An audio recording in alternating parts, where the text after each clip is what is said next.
Hello, motherfuckers, and welcome to my club of Cottontales, a place for me to be 100% me, while helping myself mentally and physically. Insert title here. I'm moist. Are you? To be moist is simply just to be oneself, 100% regardless of what any motherfucker thinks of them, because we know when we love ourselves, we are truly loved. That being said, I feel very outside my body today. I think part of it was learning all of the stuff going on in my best duder's life. I had already been sort of feeling some of these things, and then it, all comes to fruition, and I'm just like, holy shit, you know. Um, and I really care for him. So, of course, hearing all of that is just like, it hurts me. But also, I haven't been sleeping well. We have been just having wild, sweat-induced, horrid dreams.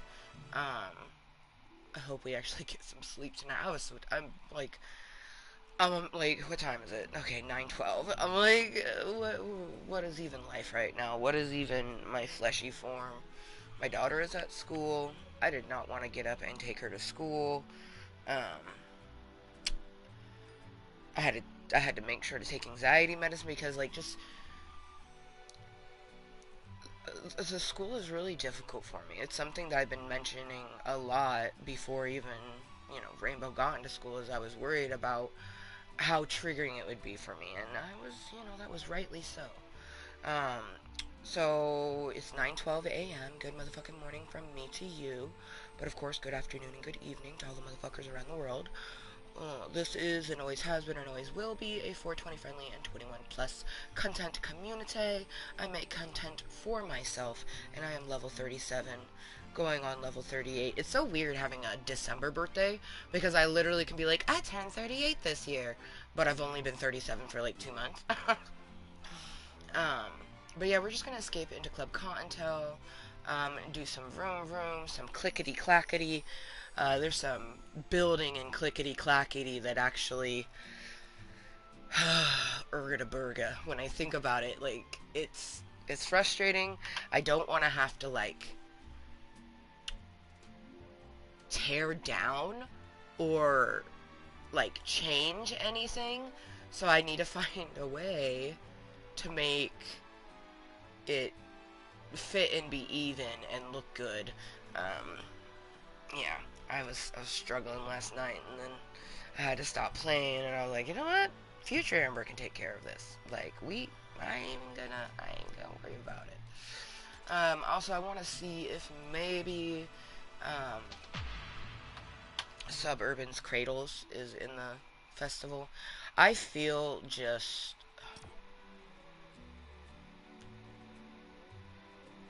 I don't even know.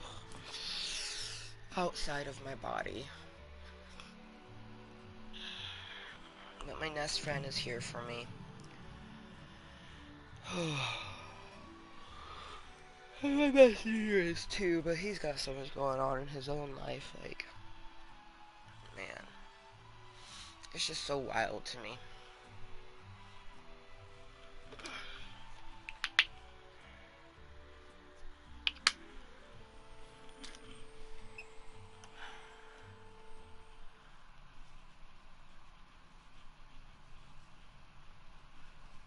Oh, yeah. Put some of my CBD isolate on Hermes and Achilles.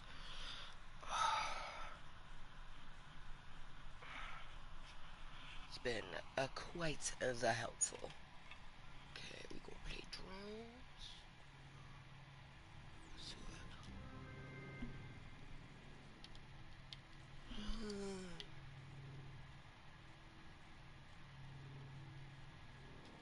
no, but they do have stitches. We like that one.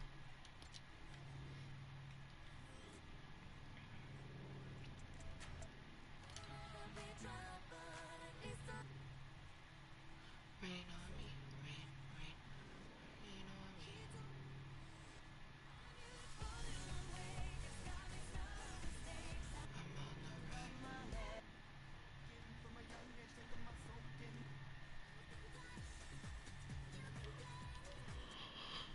They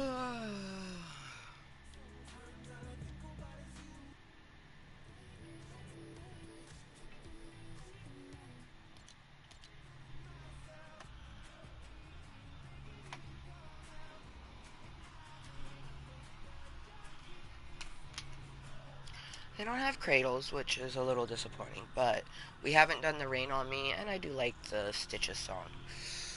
Oh, man. Dude, my knees. I don't understand. Like, ugh. Everything is just so achy.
Tuesday, Tuesday, Tuesday.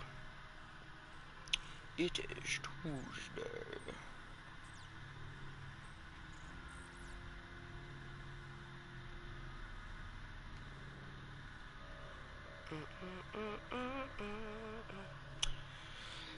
I'll be needing stitches. Okay. Yes, we're not gonna spread moist content. Oh shit, that moment win. It'll be 4:20 somewhere in 2 minutes, so we will wait for the 4:20. Oh man, I need to make sure before I go get Rainbow to do my stretches. Oh, it's gonna hurt though. Like, oh, I already have to modify so much, and oh man. I don't wish this type of thing on anybody. Like, every day you wake up in pain, but some days the pain is a bit more manageable than other days.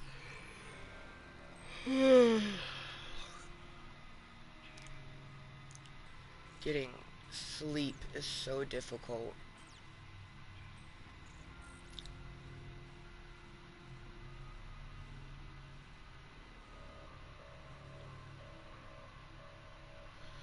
Oh, man.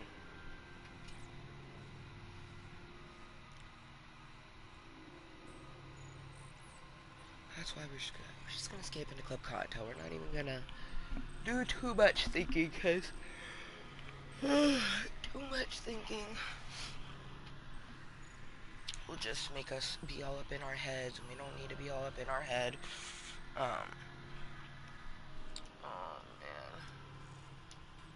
For anyone who's watching this, wondering what kind of content it is, I highly recommend just observing, and do your best not to view this as streaming. Like, I get that technically what I am doing is live streaming. But for me, that's just the way that I'm able to share my contentery. And it's live. It just happens to be live. Like, for me, it's all content.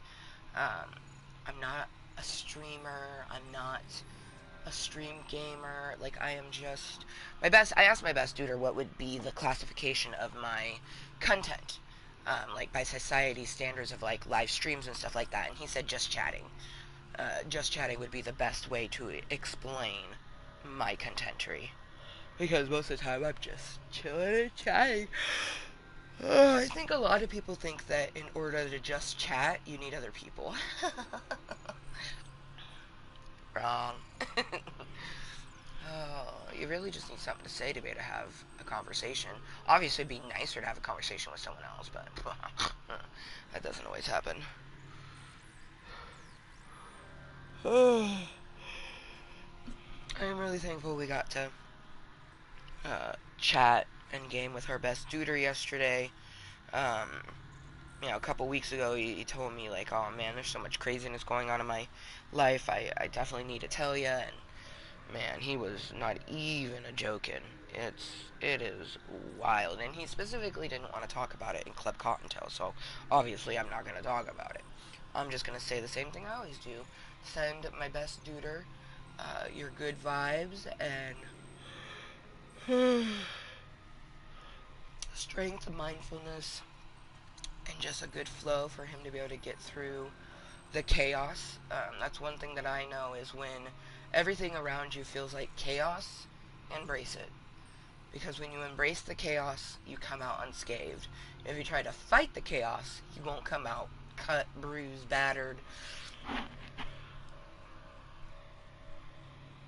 So don't fight the chaos. And don't succumb to chaos. Embrace the chaos.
I'd rather be dry, but at least I'm alive.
Oh shit. Flawless. Alrighty then. I needed a flawless sheet.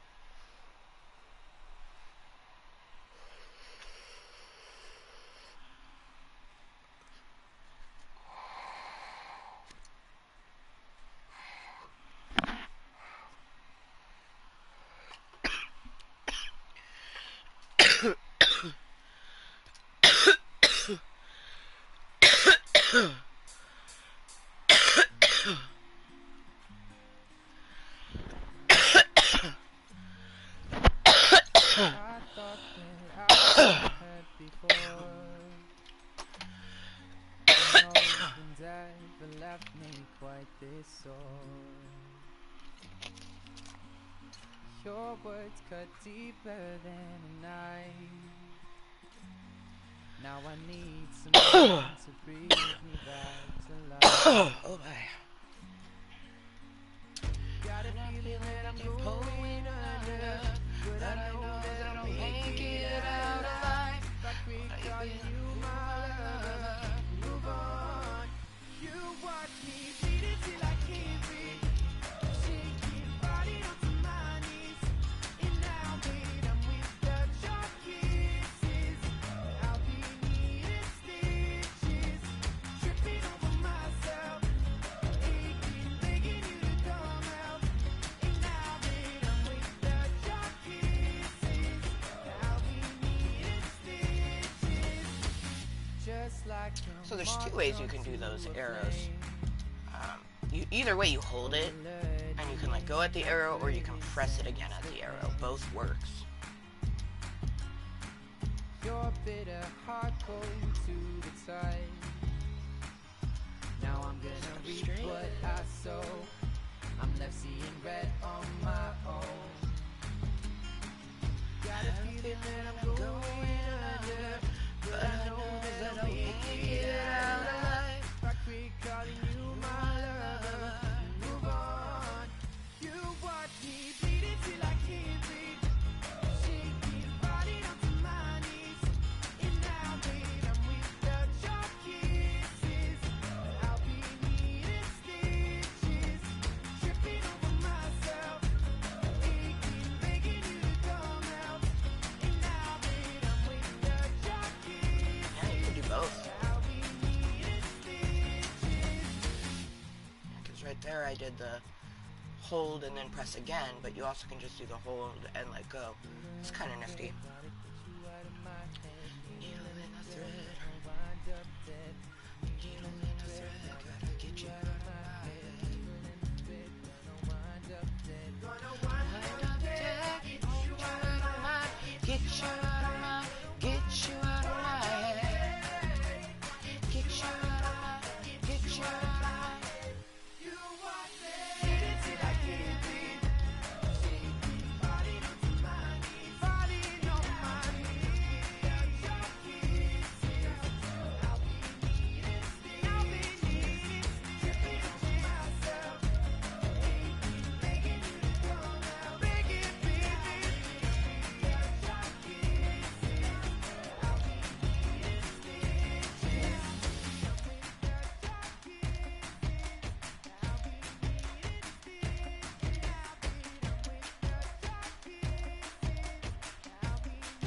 stitches. Gotta get you out of my head. I'll be numb without your kisses. Do do do do do do. Oh. Ooh. Vroom, vroom. I like the cars that go boom. I like I like the boom boom. I like the cars. The cars that go boom. Cars. Where you at? La, la, la. Welcome to the circus.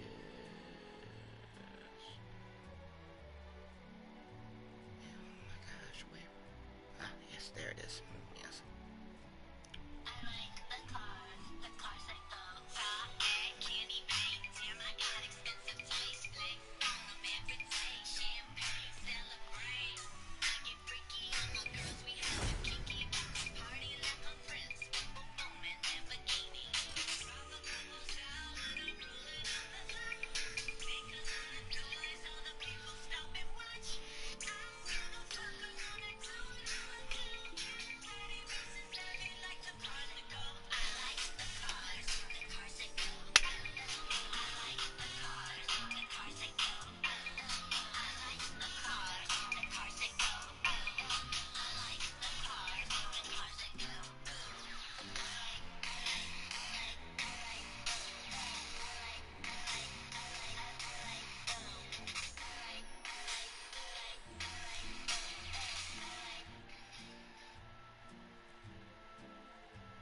like the thighs that go boom. I like the thighs that go boom.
I never thought that I would find a way out.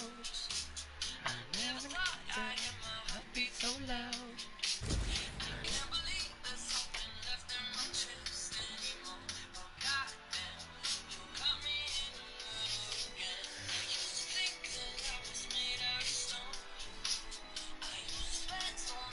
Nights on my own.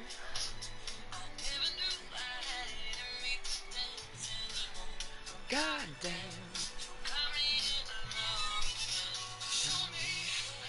Right here, baby. I haven't ever met somebody like you.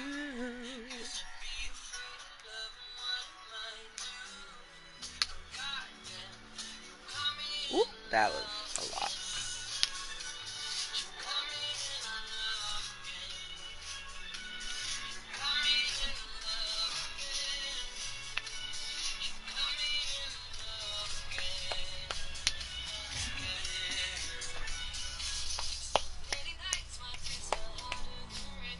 Ooh, I like that it gave me the gold background. Oh, it's based on the rarity of your skin. I don't know why that just dawned on me literally right this moment.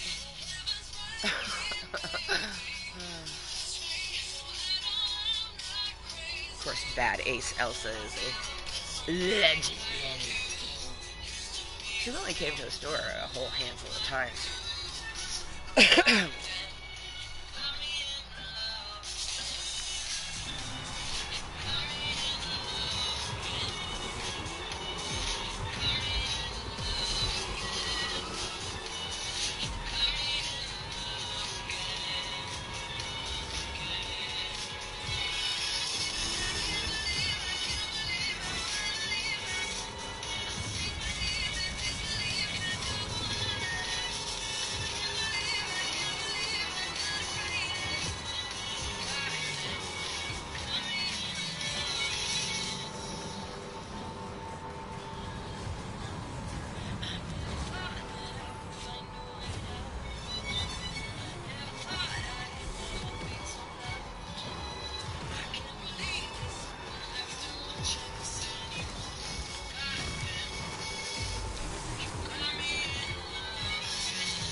Damn it.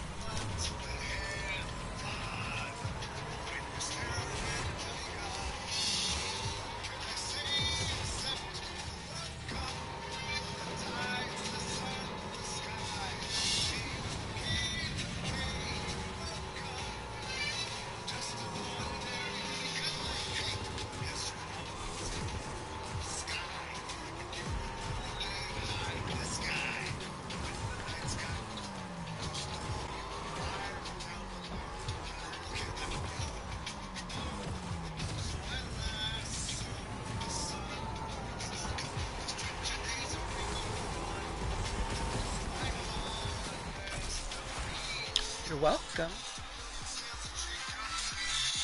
What can I say except you're welcome? Oh, see.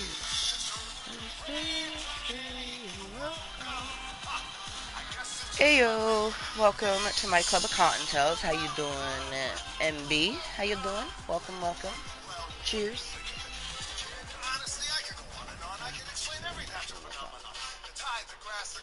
Oh, that was now we just messing around. Oh, you got coconut?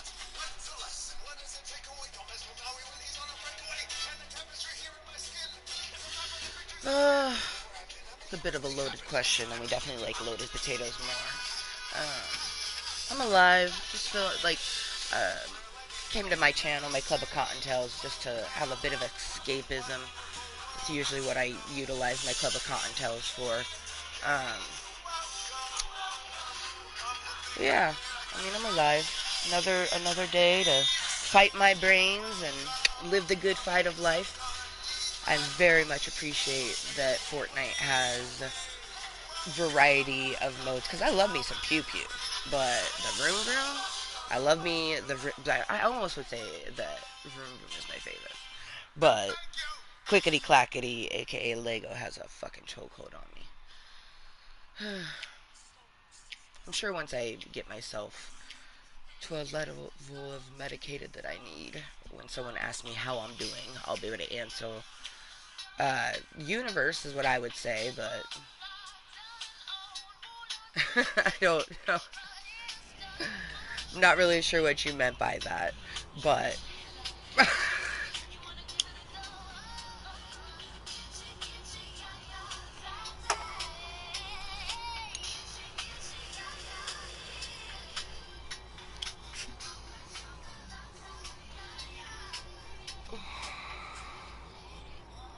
the universe, or what maybe some people would call God, gave me a buttload of physical and mental health challenges. I am the one that uses my mindfulness to live each day. You know what I mean? The universe or that person had nothing to do with it. When I choose to live each day, that's me, baby. All me.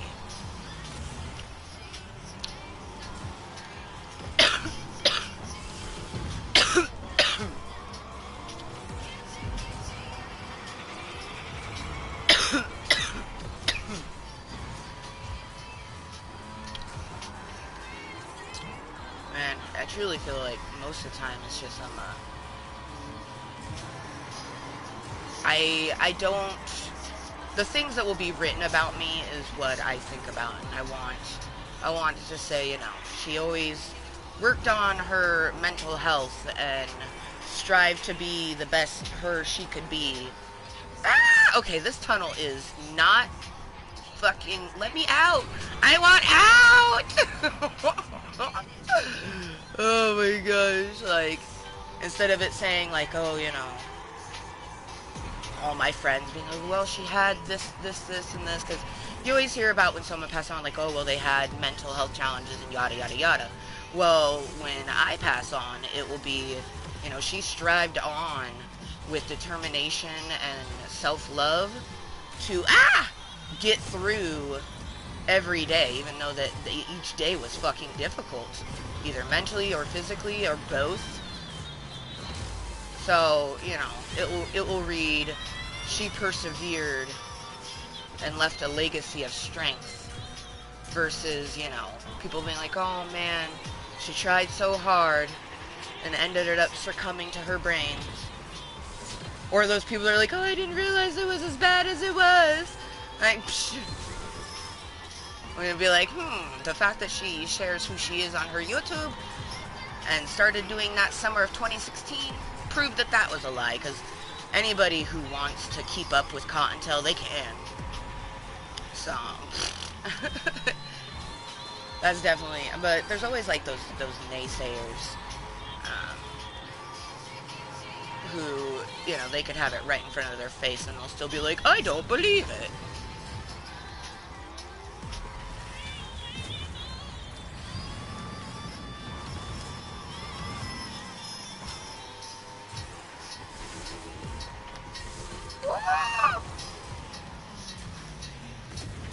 What the fuck? Huh? Did this motherfucker?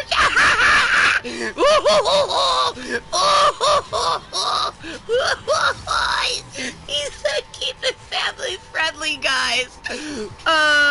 So welcome to my club of Kottontales MP, where it's 21 plus, 420 friendly. There's nothing family friendly about this unless all your kids are grown. Oh my gosh, Keith, you said fucking keep it family friendly. Oh my god, my name has Mooiisstt in the title. Like, my name, I'm formerly Amber Motherfucking Lewis. For years, I was Amber Motherfucking Lewis on the YouTubes and my PlayStation Network, but when I got divorced, I didn't want to keep seeing my last name. Like, well, actually, we were separated. We weren't divorced yet, because it was October 2020 when I evolved Amber Motherfucking Lewis to Kottontale is Mooiisstt.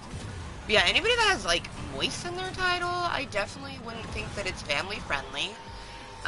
Also, if you look at the variety of commands, my one greeting people, it says, hello, motherfuckers. I'm not sure in what realm. Like I said, family friendly for all, if like all your kids are grown. Like, I'm level 37, so of course, everything that I do is for me. Like, technically, it's not even 21 plus, it's 37 plus. But, you know, we learn very quickly because when I started making content, I was 29. And it was until about I was like 32, and then I decided, I was like, you know what? Maybe we'll just make this command 21 plus. You know, because it did feel a little weird changing it each year. But I had thought about it, and I did do it for a hot minute. But yeah, 21 plus, 420 friendly always. Hello, motherfuckers, and welcome to my club of Cottontales. Just a place for me to be 100% me. If you are brand new, I deal with a lot of mental and physical health challenges that make me think and act and be a very unique way. Even my therapist tells me I'm a lot, so keep that in mind. Like,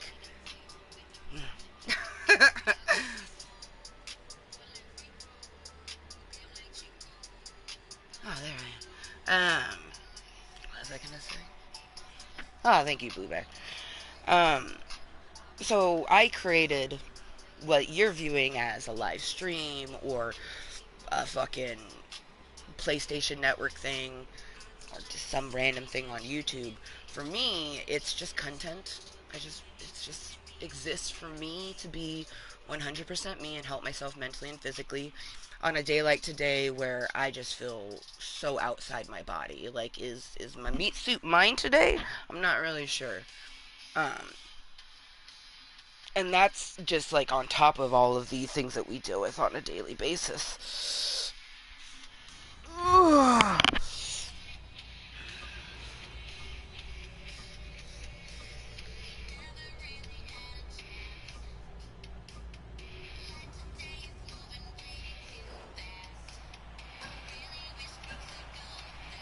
Huh? What do you mean, hater gonna hate? I'm not sure what you mean by that. You were the one, like, you were literally the one that said, like, keep it family friendly. I'm so confused. But anyways, MB, you do you, boo. Like, shoot. I don't know, you know. I hope you're enjoying your Tuesday.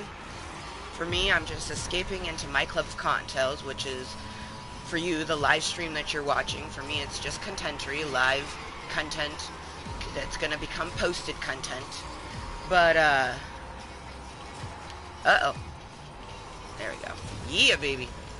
Get out of that fucking tunnel. I hate that tunnel. But I hope you're having a good Tuesday, you know. Any day that I wake up and I'm alive is a good day, even if I feel odd or just like I always wake up feeling odd, but like an extra odd like today where I just like I literally feel uncomfortable in my own skin in the aspect that like I almost feel like I'm like in the Men in Black when the giant bug is wearing a human suit. That's how I feel right now. But I love the fleshy human suit that's been given to me. But I just feel weird in it today. And then it's been in a lot of pain. Like physically, my fucking knees are just... So for anyone who doesn't know, I was born with a bad left leg. I had to wear a body cast for the first few years of my life. I'll probably end up wearing a body cast again when I have my hip replacement. Oh, I fucking hate this tunnel. Yeah. Whoa. Okay, pay attention to them white lines. The white lines! Not the wall, the white lines. Yeah, there we go, the white lines. There you go. Yes. Yes. So I was born with a bad left leg, but then I popped my ACL and other stuff jumping on a trampoline with too many people when I was 19, and that sort of exacerbated a lot of things. I ended up getting arthritis in my left knee, and then later I had just arthritis in my left knee for years, and then probably, let's see, I'm 37 now. It's probably about 2 years now. A little bit longer than that. I truly feel like I developed the arthritis in my hips after, like, during my pregnancy. But then I got arthritis in both of my hips and both of my knees. And it's winter. And Winter and arthritis just don't mix very well.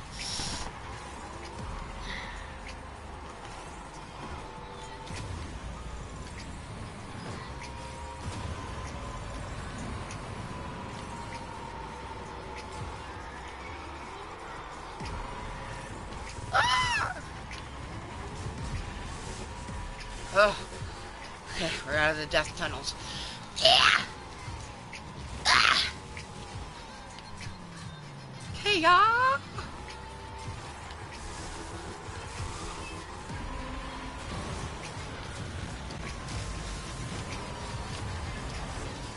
Whew. Oh, my goodness.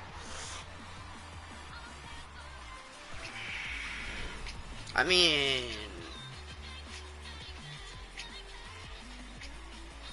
hard life, question mark?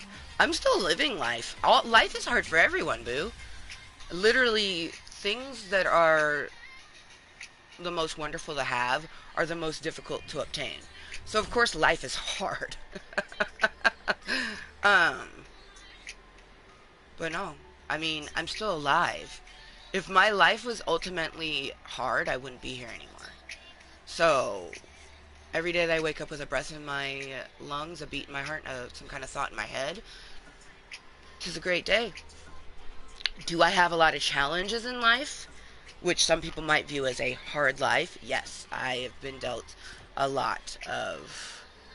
I don't know why you're talking to a robot, but... yeah, I mean, honestly, you're the one that looks like a clown yelling at something that stopped doing something. I'm sure that's how people think when I say that Assbot is in the Bermuda fuck triangle or something. Ah, see, it all unfolds now. You're bored, I'm assuming, because you just wrote bored. Like, you're bored, so you come to the internet to feed that boredom, to hopefully satiate it, and, honestly, I don't think that my content would be that. um, I very rarely am bored in life because there's so many things. Um, and I definitely don't come to the internet when I'm bored. See, what do I do when I'm bored? I find something to do.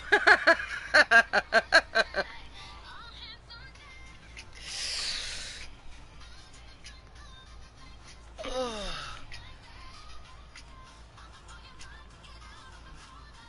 Oh.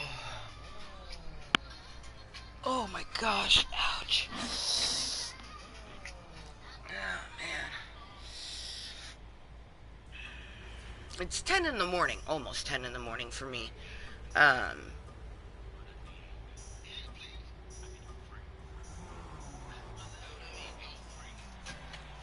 Title should be bored in quotation marks.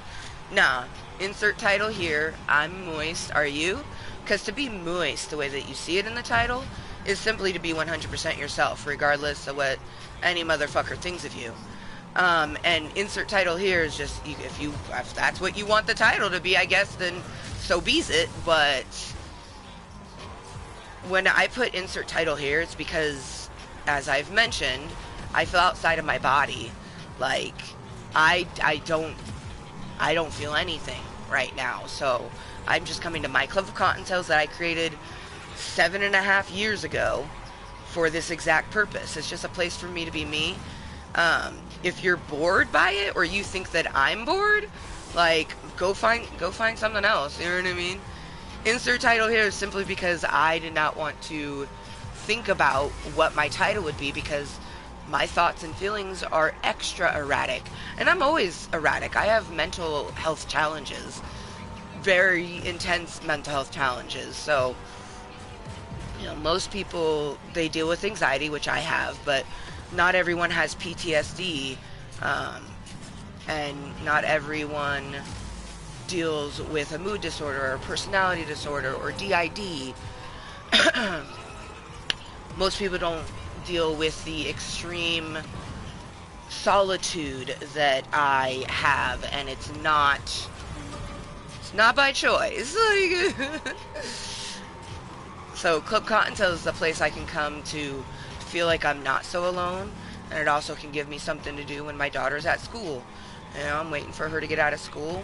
At 1 o'clock, I'll end this meeting, get ready to go get her, giving myself plenty of time to do a fucking 15-minute walk because, well, fucking 15-minute walk is like 45 minutes for me. A little bit longer even because my knees and hips are just, they're done with winter.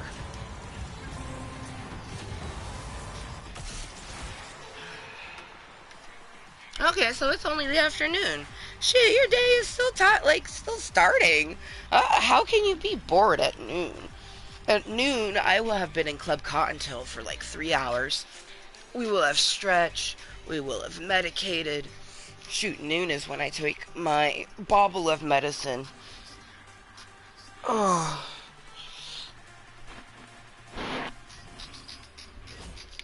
And you're also talking to a completely random person on the internet. For me, whenever I'm talking to somebody, I definitely cannot be bored. Like, impossible. Oh, shit. Love time 214. That's what's up. Aw. No, there's still something there.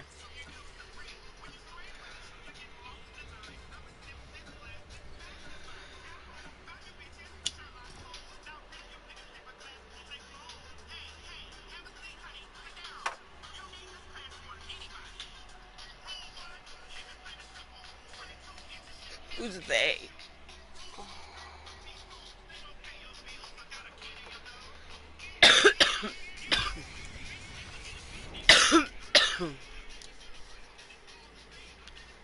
I don't care what they say. I'ma come back like a boomerang.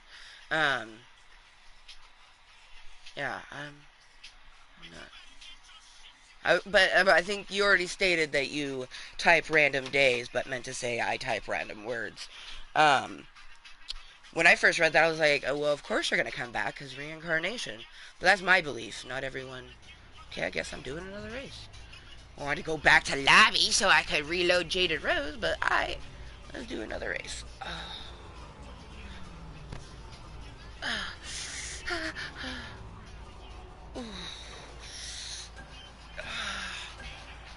Southwest honey. Honey is delicious and nutritious.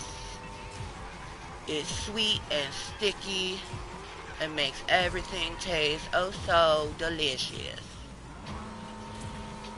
I bet you Southwest honey has like a spice to it. Spicy. Spicy honey. At Pineapple had his tongue stuck way the fuck out.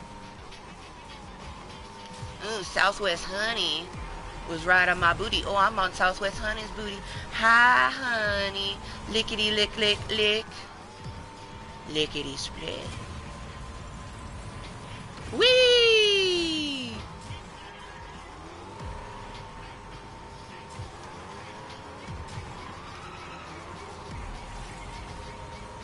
Hoppity hop hop, bunny hop. Whee! Hello, Hex. Whee!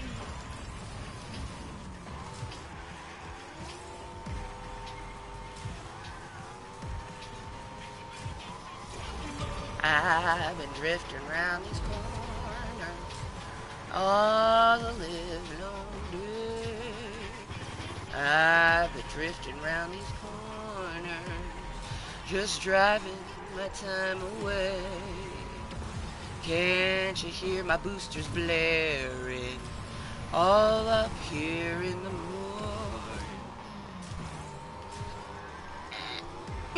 Pineapple, man. He gives me every time that little pineapple.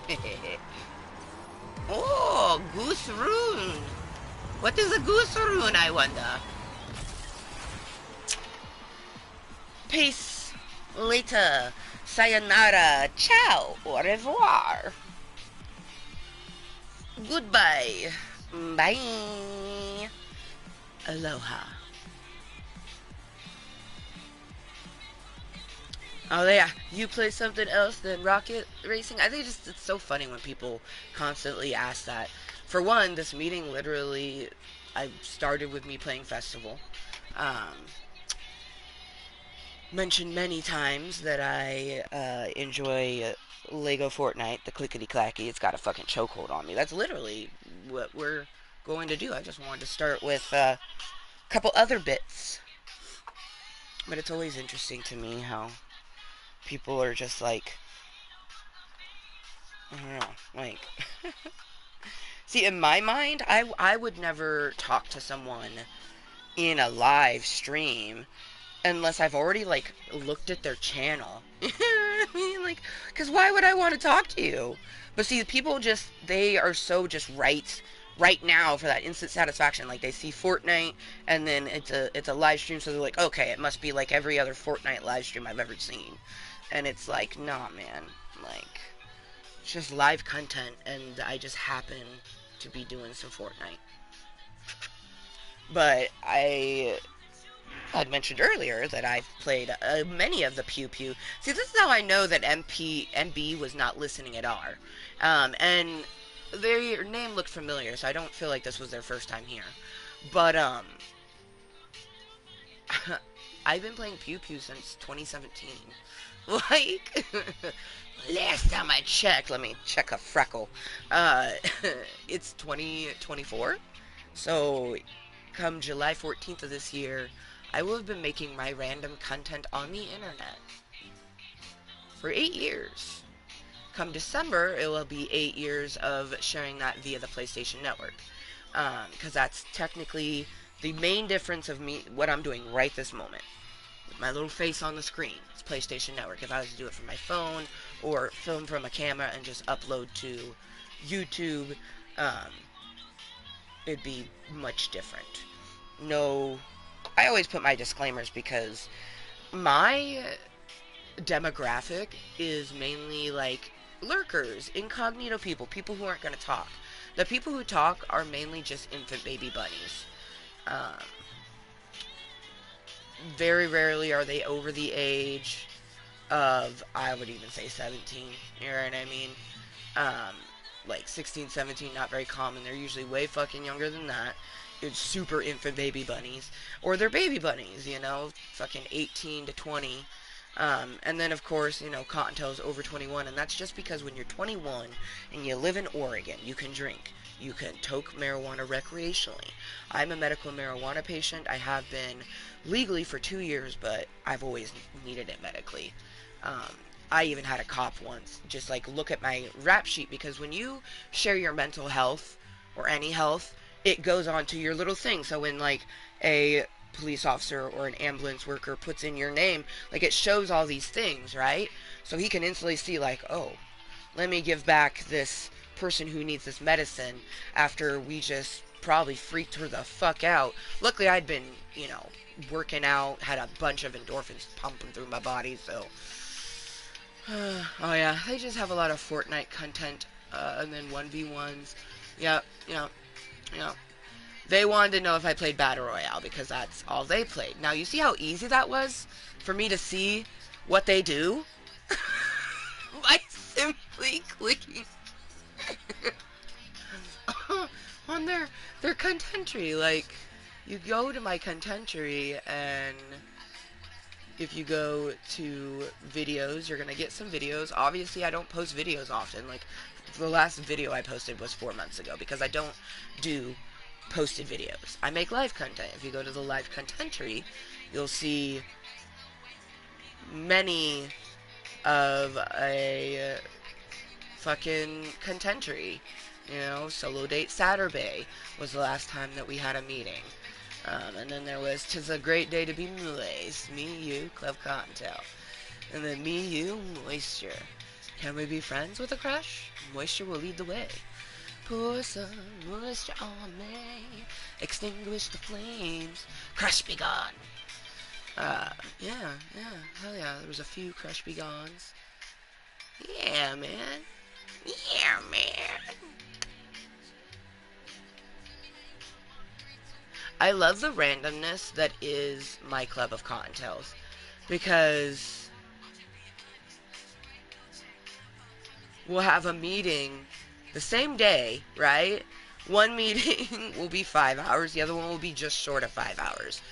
One meeting will have three, like, little Cottontails popping in, and the other one right below it has 79. It's so random. I love it. Like, I literally love this. 65, 3, 79, 25, 8, 8, 21, 16, 17, 44, 19, 28, 14, 7, 8, 10, 15, 36, 15, 12, 4, 11, 19, 36, 77. Okay, it's a 10, 3, 14, 33, 33. Oh, that.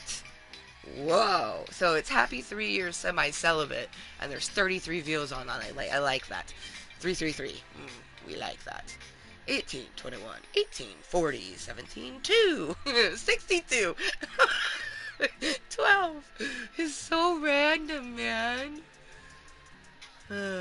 I love it. I love that you like 36, 65, 5, 28, 52. Like, you just. I love that even the Cottontails themselves is random. Like, everything about Cottontale is Moist on YouTube is motherfucking random. You know what I mean? Oh.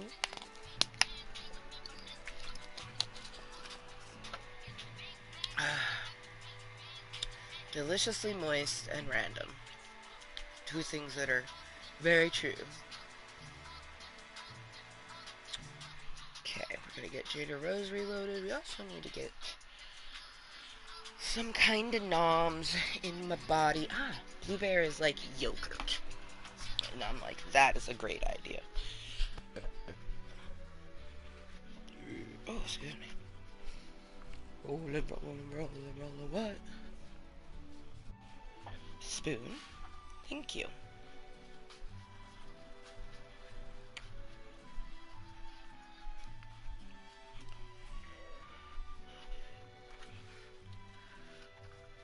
Thank you.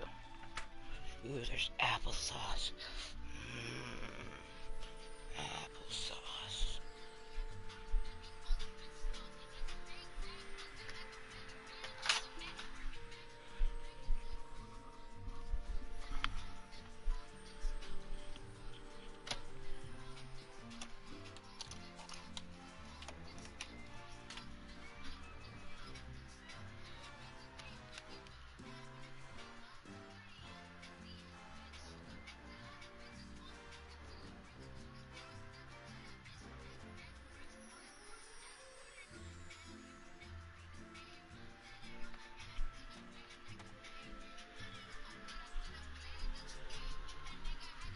I would let him run a train.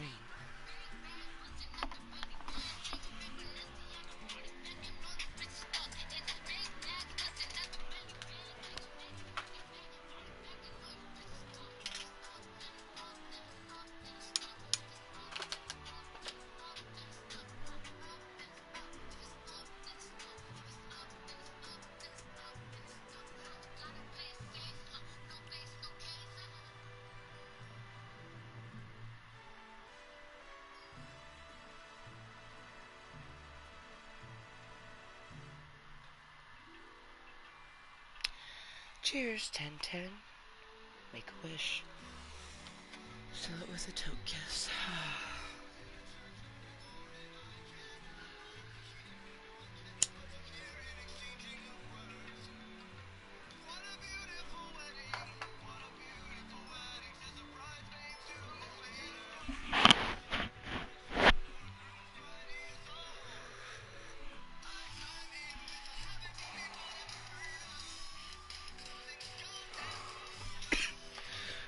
I love the homemade diffuser because I can literally, as I'm blowing it out and then I need to inhale, so I take a breath through my nose, all I smell is the good, fresh, used lint. Not lint. Dryer sheet. Oh, speaking of dryers, the washing machine's probably done. Some tails. Don't you know, I was like, oh, we're out of washcloths. I need to wash some. not even, damn it, not even realizing or remembering rather that like I was putting it, I was like, man, this seems like, where's all of my washcloths and towels? And I was like, wait a minute. And then I opened the dryer and I'm like, yep. All of them are in there.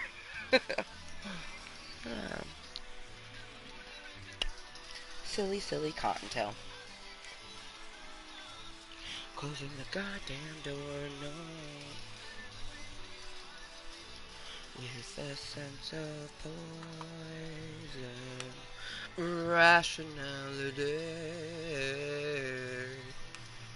Well, it was nice to have MB to talk to, even for just a little bit, even though they were just speaking the random words. I mean, I speak the random words too, so.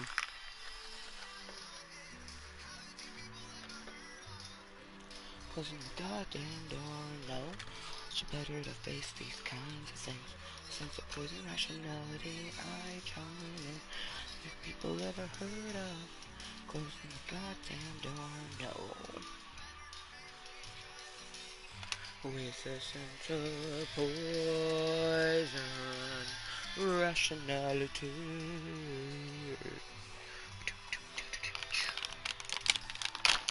Again.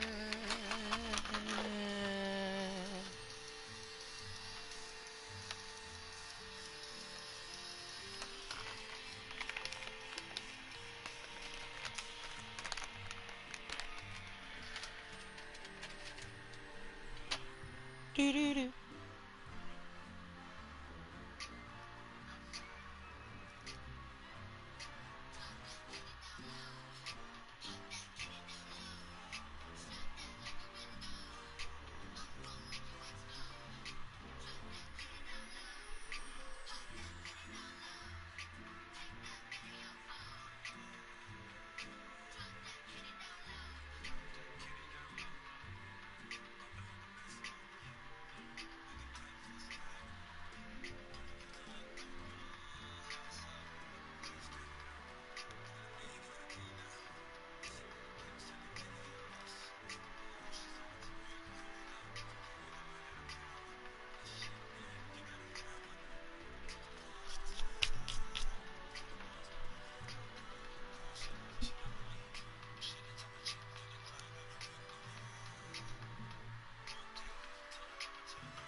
Little kitty got fur. They're talking about pussy.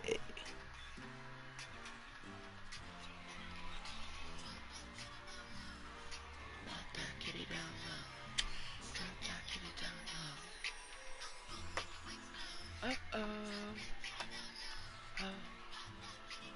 Down low. Uh-oh.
Because I already decided we're not going to do any pew pew. If we were going to do pew pew, we would have done it first, and our face would have been over there. Our face being here is good for all the other modes, except for pew pew, because, let's be honest, every corner of the pew pew really has something in it, but the top corner is just you and your friend's health bars. And you can see yours because yours is in the bottom left hand of the screen. I'd rather have that be covered than my face be covering my map.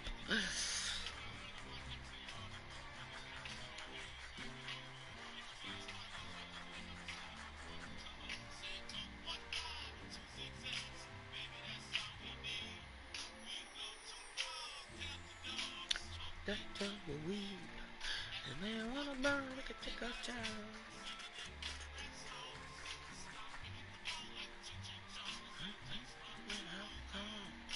Roll, roll, roll your joint, pick up the seeds and stems, feel nice, hair's going from palm down, skating on getting rings. Roll, roll, 83, Cadillac Coupe de Ville. If my tapes and my CDs just don't sell, I bet my caddy will.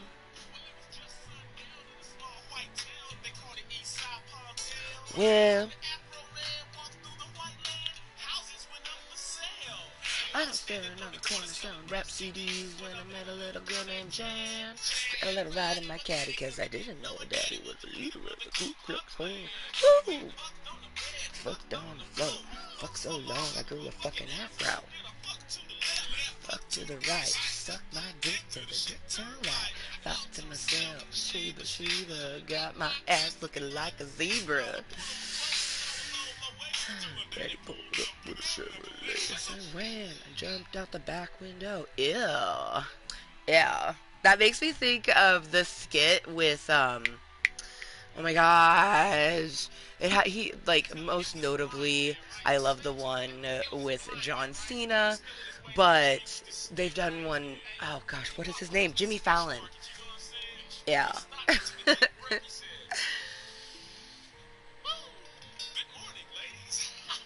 Let's see.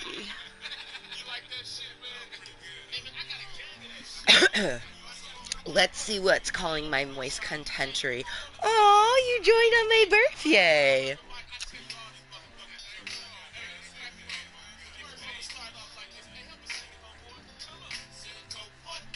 Oh, okay. Logistics. This is their new one. I like how they came to my channel and said ew, and you're the one using Cottontale Mommy's sick booty to try to get views, and, I mean, did it work very well? Oh my, okay, yep. If that is, yep, infant baby bunny, 100% this person is not even 18. Or they're between the ages of 18 and 20, and they just look super young, which, you know, that is a land that exists where you just don't look your age. Cheers to people who don't look their age. Sending rap CDs when I met a little girl named Jan. I let her ride in my caddy. Where's my lighter? Lechero! There it is. Fucked on the flow. Fuck so long I grew a fucking afro. It's been a hot minute. Let me put up my Cuntent 420 again. Just to remind that, as it's been for almost fucking 8 years, my contentry is deliciously moist and always 21 plus and 420 friendly. But her daddy, he was there with a 4x4. He beat me to the right. The motherfucker whooped my ass all night. That was the best damn pussy I ever had. I'm gonna go fuck that bitch just one more time. And 2 zigzags, baby, that's all we need. We can go to the park after dark, smoke that tumbleweed. As the marijuana burns, we can take our time singing them little rap songs.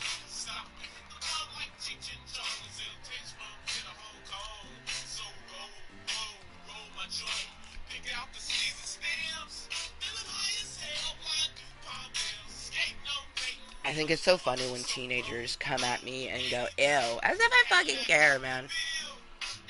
I was a fucking teenager over 20 years ago. I'm like, huh. Damn, it looked good. Why would it matter unless I was sitting on your face, which would never fucking happen? Because you're clearly an infant baby bunny. Unless I'm literally sitting on someone's head to where they can't breathe, my weight is never a problem. I could be 420 pounds. I could be 520 pounds. It doesn't matter. My body. Delicious. I mean, you already died. That's why your name is Rip. Rip.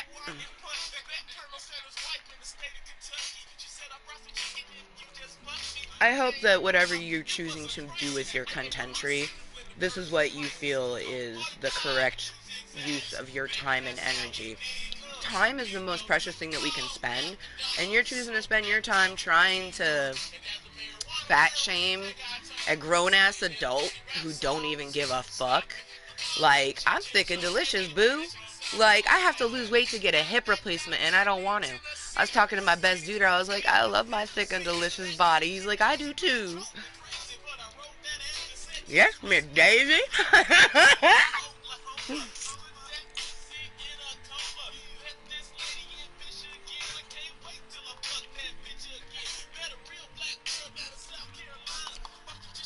To White Albana.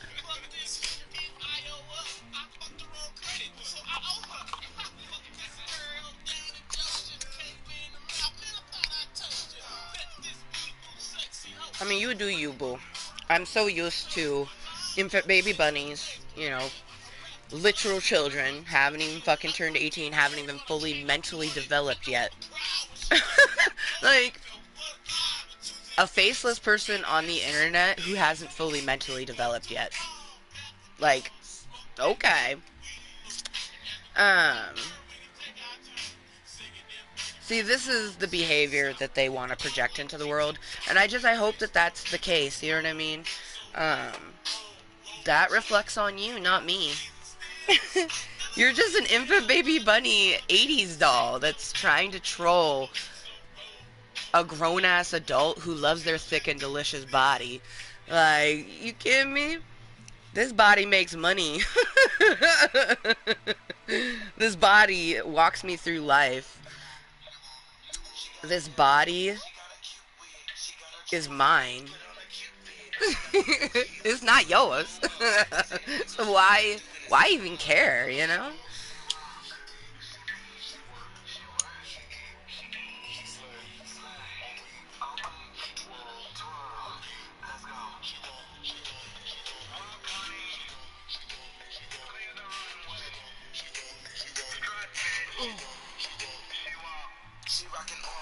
So welcome to my club of Kottontales, where I come here. I created this place for me to be 100% me. And I do deal with things mentally and physically. I have PTSD from a traumatizing childhood. I was born with a mood disorder and a personality disorder. DID came about as early as I can remember as 7. I also deal with physical attributes. I was born with a faulty leg. I currently need a hip replacement. I also wore a body cast when I was younger.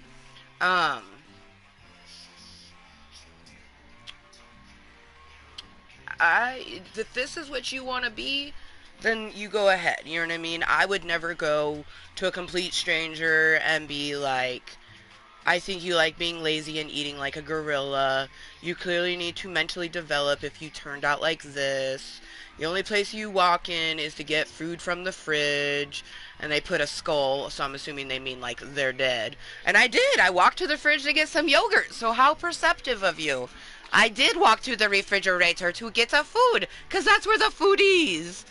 And then the only person making money from your body is the doctor. I have state health insurance, so all of my appointments are paid for. And I do go to the doctor a lot because, as I've mentioned, I need a hip replacement. I had carpal tunnel surgery last year. I have dealt with mental and physical health challenges my whole life. And I've also dealt with a-holes like you my whole entire life who like to make fun of. The only difference is that you're a pussy compared to every other person in my life who said that shit directly to my face. People on the internet hiding behind their phone, their screen.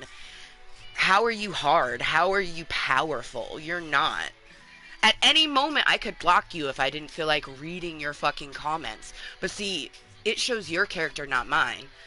People who lurk in my channel or have viewed it over the years, they know exactly what Kottontale is moist. This Amber motherfucking Lewis is about. You know what I mean? This is a place for me to come to be me, and I let 80s dolls play and do what they want to. Um, but in the end, it's my place. It's my channel. Like, you're calling me all of these names, but you're the one who decided to take some of your time, which is a precious thing that you can spend, and you're coming to the internet, found a completely random person, and decided to call them all sorts of names that I really don't even give a fuck about. Like, I'm so outside of my body today because I deal with things in my life. My life takes precedent over anything that all this is giving me is a wonderful distraction from the world. So thank you, infant baby bunny. RY. Like, I think it's hilarious is that you're like almost too easy to roast.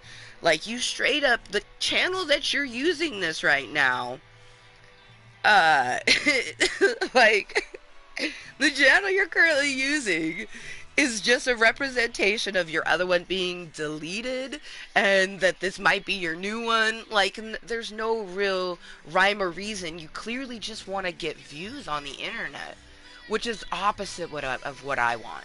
I don't give a fuck who comes into Club Cottontale. The reason I come to the internet, the reason I came to my YouTube channel, and the reason why it recommends it to everyone is because it's deliciously moist and a place for me to be me, 100%. Shit gets recommended all the time. Doesn't mean you gotta click on it, boo. You're the one that made the decision to click on it. You knew the moment that you clicked on it and you saw my physique, you're like, hi, I'm gonna go make fun of this old fat bitch. And this old fat bitch don't care. I am. I'm 37 and I am thick and delicious. Why the fuck do I, like, am I... Oh, yep, I'm looking for a fucks to give or a care to be had. Bluebear's just like, this shit's funny. I'm like, it is. It truly is. This is exactly what we needed. You know what I mean? When you fucking struggle to walk your daughter to school because your legs don't want to fucking move because your hips and knees are in so much pain. Oh, and then you get stuck at the school for a bit because you have a bit of a panic attack for, you know, things related to childhood trauma. And so you come to your cave, your home, and you come to your Club of Cottontales, just like you've been doing for the last 7.5 years. Thank you, universe. This was exactly the fucking distracted I needed. If you want to see my scale, baby, like, tell your father because you're an infant baby bunny, but I'm on Feet Finder, so... And I share my weight on there because, as I've mentioned, I need a hip replacement. We gotta get down to 260 for that. If anyone is curious, last time I weighed myself... Shit, let's go weigh ourselves right now. Fuck it. Look! They're probably like, oh, look, this bitch is actually going to find the scale. It's just like, I don't understand the concept of children these days. Like, I was fucking crazy when I was 16 and 17, but oh, man, nothing like these motherfuckers. Alright, zeroed out. Yes. I'm gonna say 310. And it, alright. Delicious. Delicious.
Yes. Oh.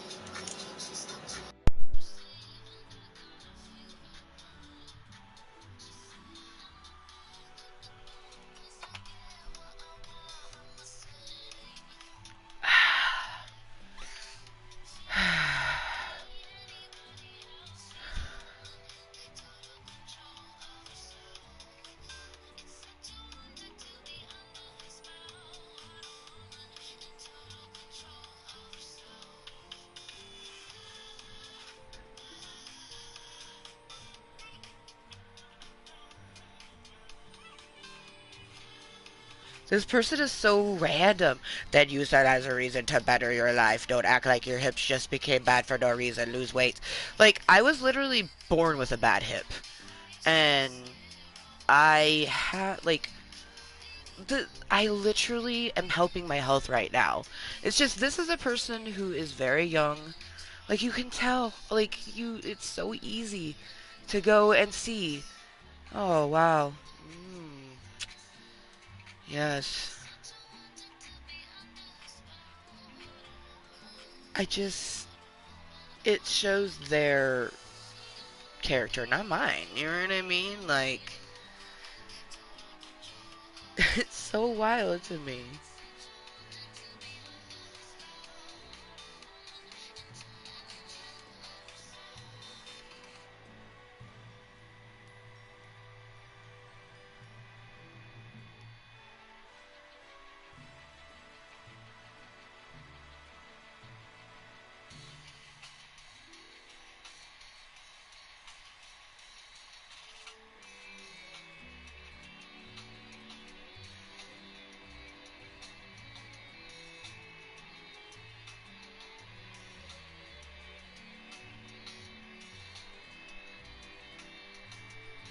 Oh, yeah. Burn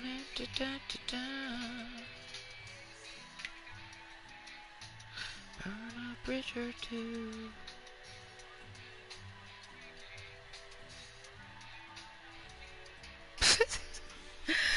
I think it's so hilarious. Oh, pretend like my. I know why my hips are bad. Oh man, it's so interesting. It's kids these days. Oh man.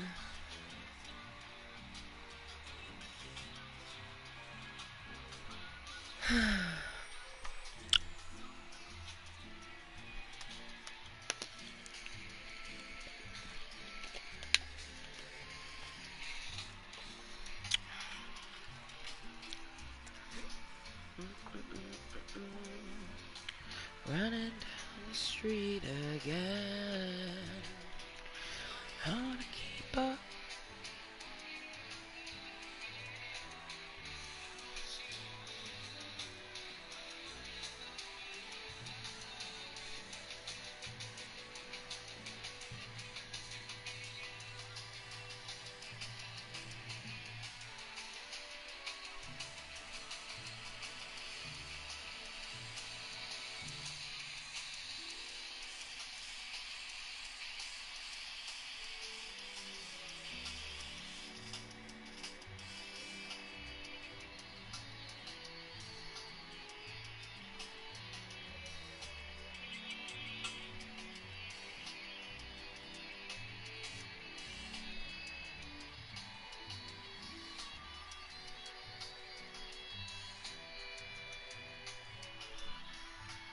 Man,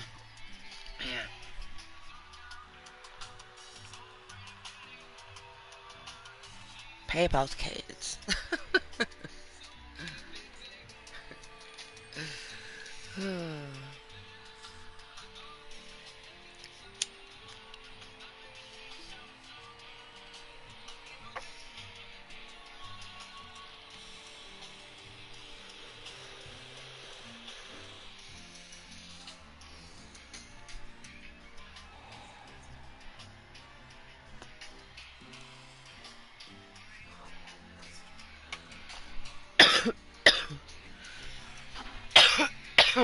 I've been, let's see, I'm 310, so I've been 100 pounds less because I've been 210. And then I've been 60 pounds more. And I could say without a doubt that I'm the happiest I've ever been where I am currently, because when we got down to 210, we fueled it with nothing but hate. And we were not helping ourselves mentally whatsoever past like the physical. When you do physical activities, it helps your mental. But I need more than that. You know. Um, it just always tickles me inside. A complete stranger, attempting to be an 80s doll, attempting like maybe on a day when I have more like thoughts and more Cottontails awake, because they were, they were being harsh, but like I already know that I'm doing the best in my life that I've ever been doing. You know what I mean? Like I already know I'll get to fucking 247. Uh, well enough to get my hernia fixed, my hip replacement, my knee replacement. Um, but I also know that my health elements aren't gonna disappear because when I was 210, they were still there, you know. And I also wasn't taking care of myself mentally. When you take care of yourself mentally, you're able to handle situations like that a bit better. You know what I mean? And plus, all of that stuff that they were saying is stuff that people have said to my face. So, other than like a cottontail in my brain carrying, or just the fact that I do deal with so much that makes me react and feel a certain way to things. Like, I mean, like for me, um, at least one of the things that he said, or she said, whoever the fuck they are, was what one of my negative cottontails will say to me, you know. Um, but I'm the reason that I'm living. I'm the reason that I move. I'm the reason that I, like, if a person is not paying your bills or taking care of you, like, their opinion is buko.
Oh, I love brick candy.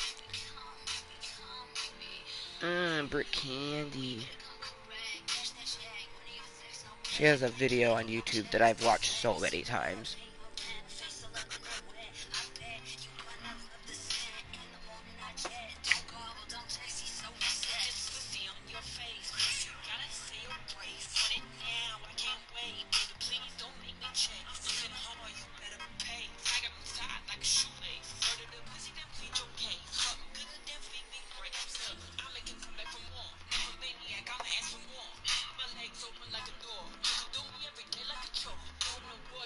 Do me every day like a chore.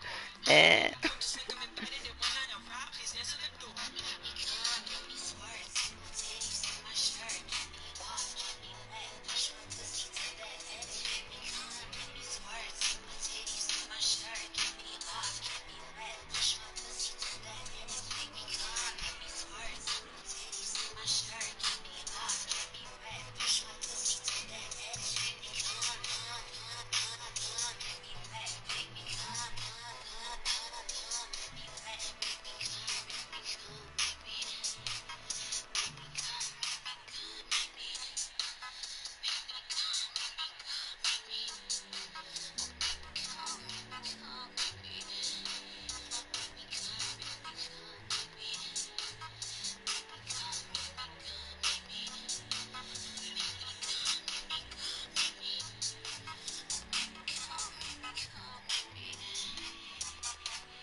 Here in Club Kottontale, we like to say, be kind to yourself and everyone else. Because, hey, more kindness in the world and less judgment for no reason. Got a lot of infant baby bunnies. It's a Tuesday. Ah, that's right. You know, there's other time zones. One of the schools got out, and all the little infant baby bunny cottontails are like, oh! Oh! Start pterodactyl calling to each other like, Cottontale is moist. Ah! Stop it.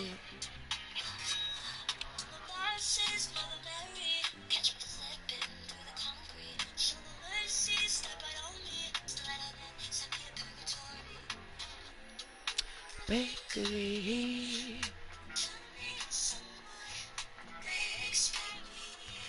I think it's interesting how I'm getting a lot of people. It's just a lot of infant baby bunnies lately.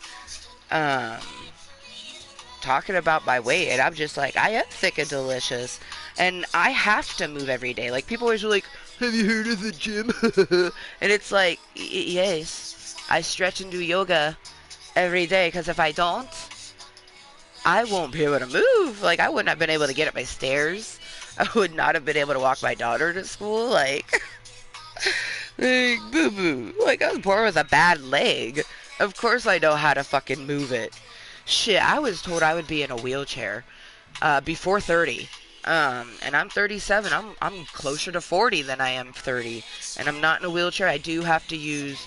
Of course, I've been told to use a mobile aid, a.k.a. a cane or a walking stick, since I was 26.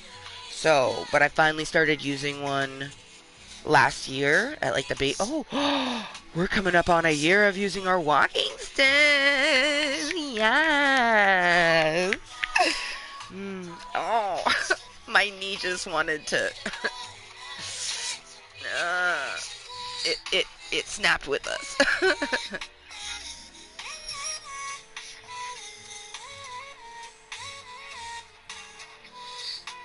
What is WSG?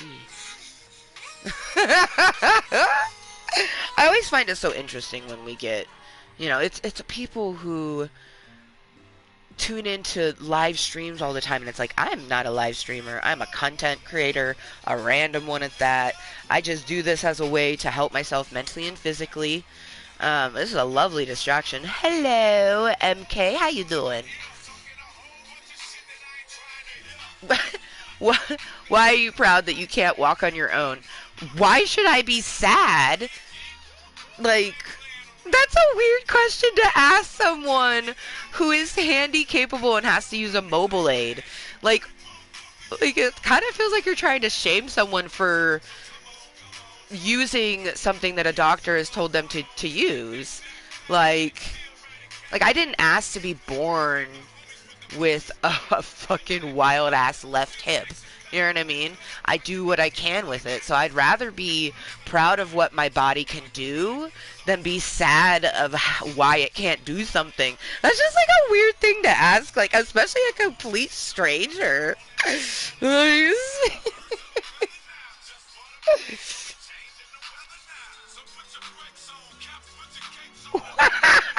That motherfucker says, because you're showing your daughter that it is okay to not care for your body. Are you okay? That shit makes me dizzy as a motherfucker.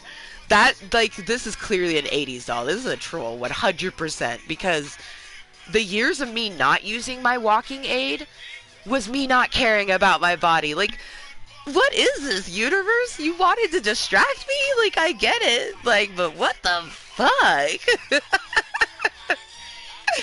This is so wild to me.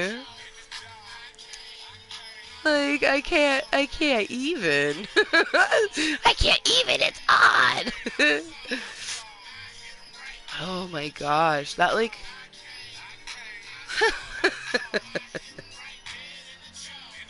Oh my gosh. Your hip is bad because you don't care of your weight. Stop brainwashing yourself. Yes, yes. Yes, you're totally right. I know nothing about my body. This complete stranger with a faceless person on the internet knows way more than I do with the thing that I was born with.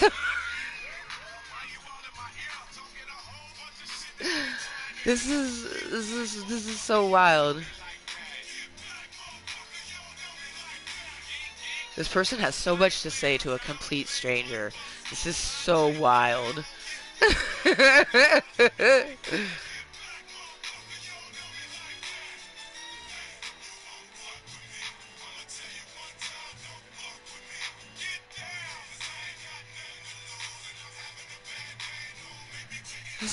is completely wild. It's not even the afternoon. You know what? Hey, I'm here for this distraction. Cause you know what's the best part about this being my channel? It's my channel.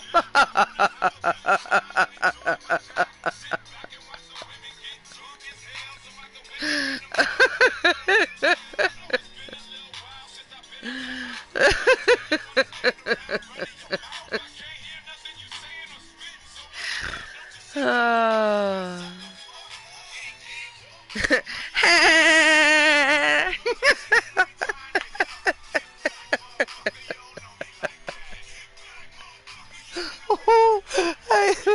Oh man.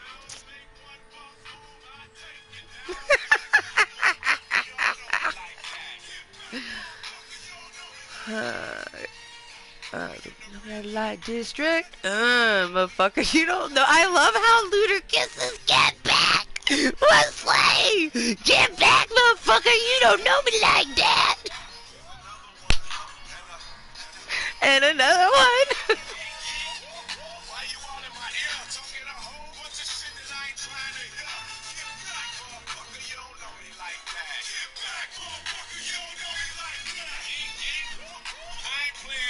Woo! Neighbors are making something delicious. It smells phenomenal. Ah, yes. Come on.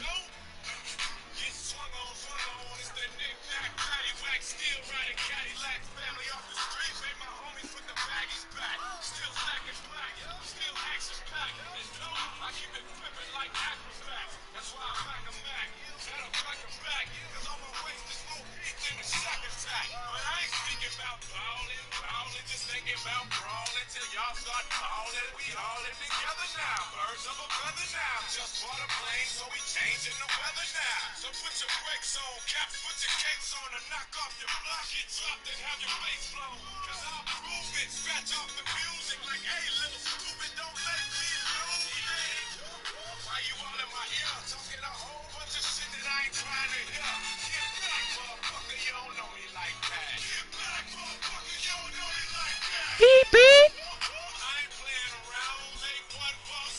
I'll take you down. You don't know me like that. You ain't know me like that. I saw. I hit him right there in the jaw. I came. I saw. I hit him right dead in the jaw. I saw. I hit him right dead in the jaw. I came. I saw. I hit him right dead in the jaw. Caught him with a left hook. These are all literal children. At the age of 37, and I lost my virginity 20 years ago, I'm old enough to be all of these motherfuckers' mommy. Where is your mother? A lot of shit I'm trying to hear. Get back, motherfucker. You ain't know me like that. Hello, motherfuckers. Welcome to my club of Cottontales. A place for me to be. Oh, that's right. 100% me. While helping myself mentally and physically. 7.5 years ago, on a beautiful summer day, July 14th of 2016, as they say, Club Kottontale emerged from the depths of Amber motherfucking Lewis's soul, and has stayed in its deliciously moist place on the interwebs ever since. And you somehow found it today. You can choose to put your water wings on and float with the moisture, Or you could be like these folks and show the whole world, or the few people that might tune into Club Kottontale, and just remind me that there is an endless amount of people who just like making other people feel bad. So they just say things like this person started talking about my daughter. This means that they've gone through my channel, they have looked some things, they're trying to find things to hurt me. You know what I mean? And it's like, how dare ye? Like, say all you want about my delicious fatness, fabulous and tasty, and fabulous and talented. Shoot. Plus, I'm Islander. Like, I know what my body is. It's the faceless people on the internet. It's such an interesting thing. And my therapist even asked me, she's like, it's not affecting you? I'm like, well, of course it's going to affect me. Like, that's an asshole. Like, it's going to trigger a portion of my brain. She says, well, yeah, we want to make sure to monitor that. I'm like, but that doesn't affect me the way it does when someone does that exact thing to my face. Dealing with these people on the internet, you know what you're doing? You're helping me to not punch someone in the face who does that shit to me in real life. Or to, say the wrong thing at the wrong time. That's why I do my YouTube.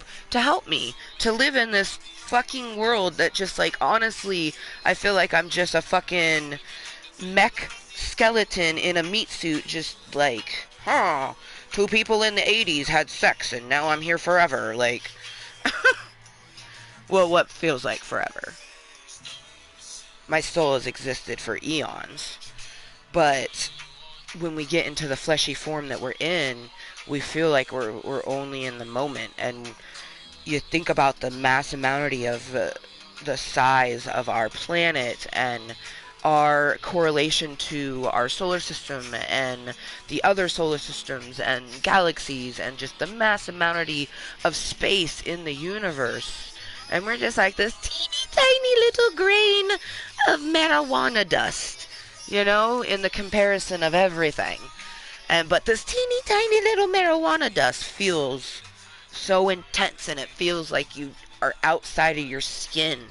And like, if it takes someone attempting to be an 80s doll on the interweb to bring me back to like, Earth, feel the gravity. Also, it's just, I always find it interesting that we get people who come and try to talk about my thick and delicious booty when I'm like feeling extra sexy.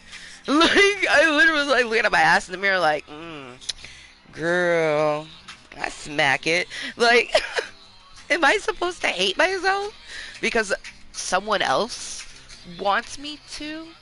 And I mean, there's tons of people out there who are like that.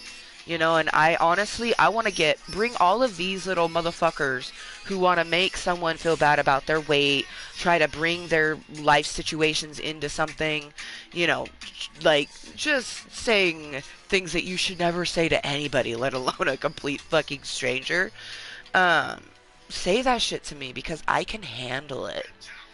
Even on the worst of days where, like, it feels like some of the Cottontales are, like, and I'm so warm right now. My hands are freezing, but my forehead is super warm.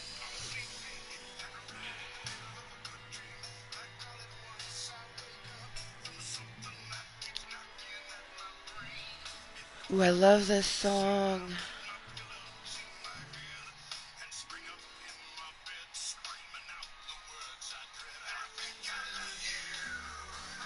I love you.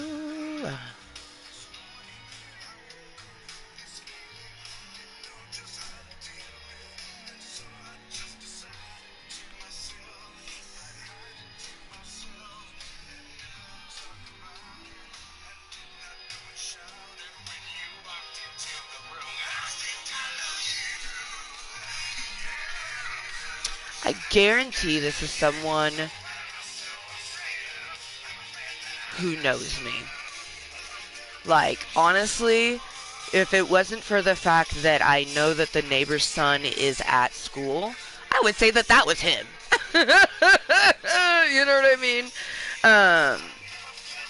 or this is just a complete stranger who has lurked on my channel. Like, I just truly, I don't get it. Um, but they only lurked enough to get tidbits of information. They didn't lurk enough to, like, they wouldn't come and say any of this shit on uh, like one of our calisthenics with Kottontale.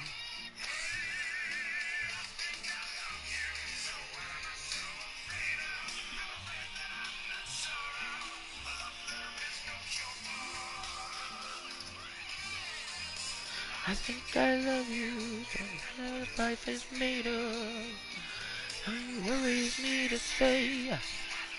Um, this person's like, I want to help you. It's like, no, you don't. Because if you did, you would already know that I'm at the best place in my life. Like, you have no idea what I've gone through. The fact that I am still alive through everything I've gone through, like, and this is just a distraction. The universe sent this so I am not stuck inside my head today. So, but this is my channel. Like, so this is definitely just a random 80s doll. That has immense amount of channels for no fucking reason because their whole life is based on the internet. Whenever I tell people I do YouTube, this is what they think of, that I do. Like, this person with all these fucking accounts. When in all actuality, I have 3 accounts. This one, my mom channel, and another channel that is going to be a food channel and has always been planned to be a food channel. And I don't interact with Mama Cottontale. She doesn't interact with people. She doesn't do live content. She doesn't even make content. She makes content with a K.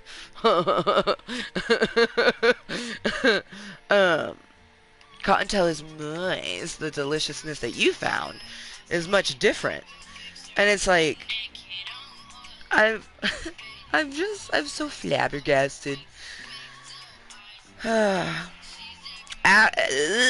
Careful what you ask for, Amber. I wanted a fucking distraction, and we got it.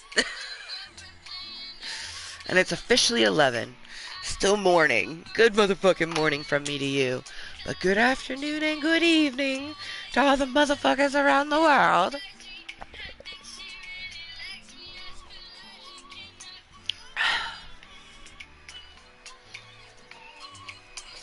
Complete insanity. Just...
And your girlfriend playing just on my couch.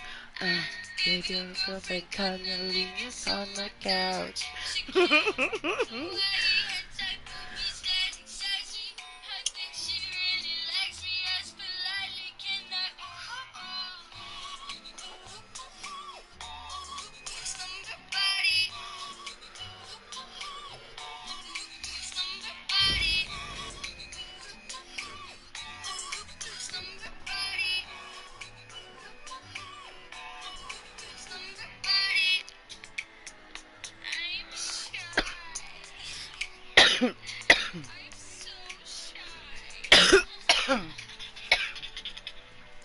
goodness.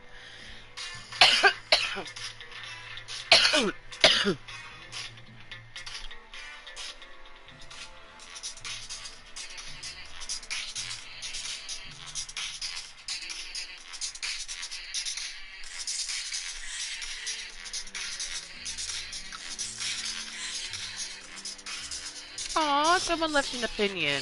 Thank you so much.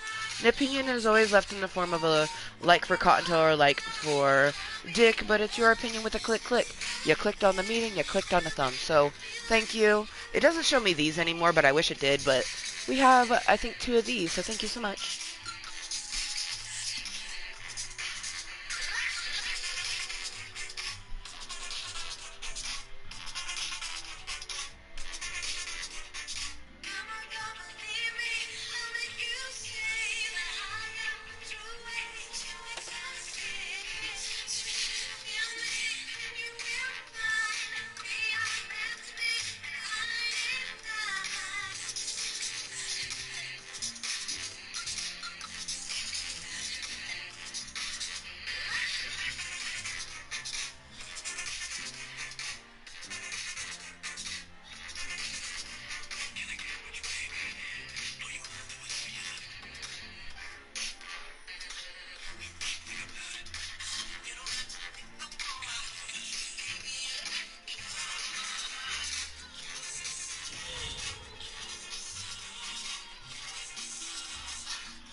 But now there's nowhere to hide, 'cause you pushed my love aside.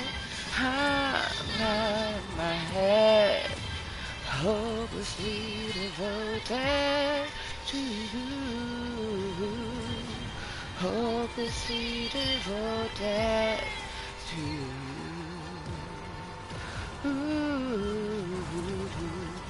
Hopelessly devoted to you.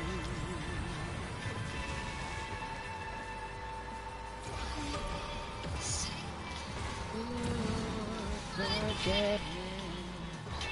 My heart is saying, don't let go. Hold on to the end. That's what I intend to do. Hopelessly devoted to you.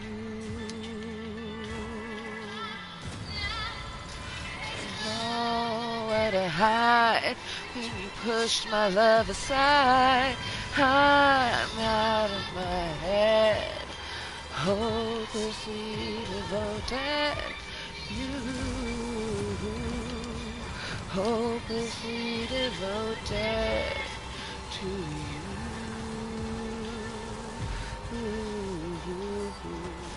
Hopelessly devoted to you.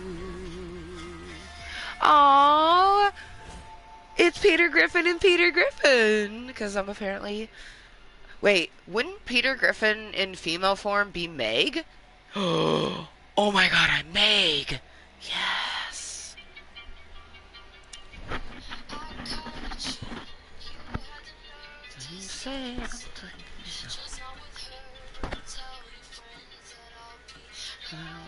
Without you. I miss when we were in it. I hate about you.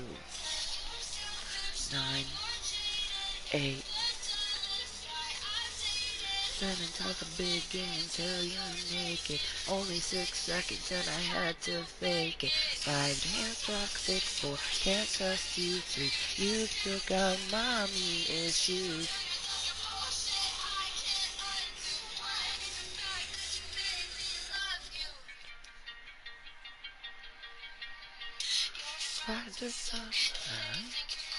I sloppy chunk, obsessed with this jewel.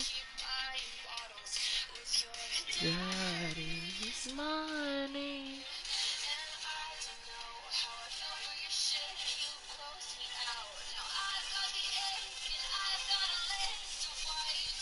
Get to fuck me.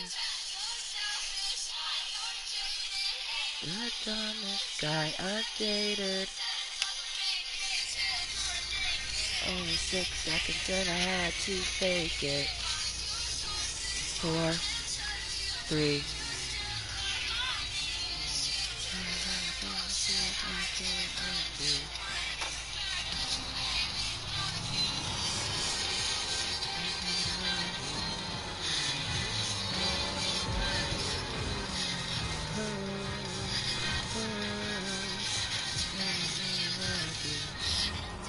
Oh shit.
Damn it.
Holy shit. Oh, I need to figure out a way to... I'm gonna have to just... I gotta figure out a Cottontale meets Bubbles.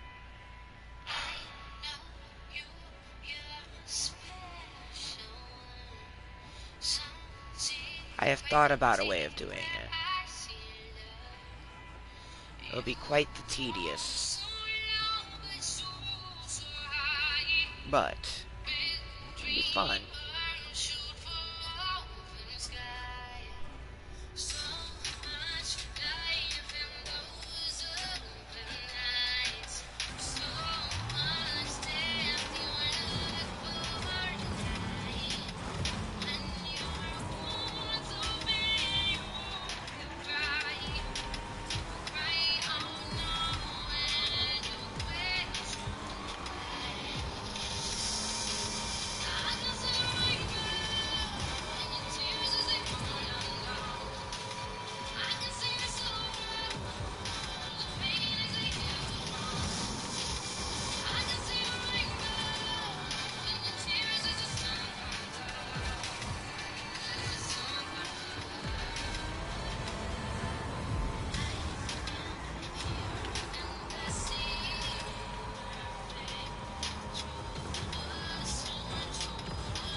I definitely need to put the white drift back on.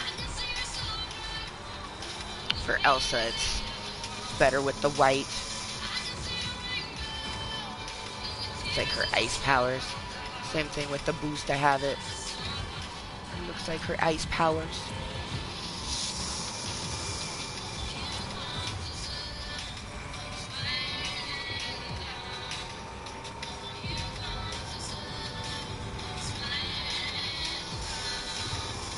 If there was a light blue, I could do that.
Oh, wow.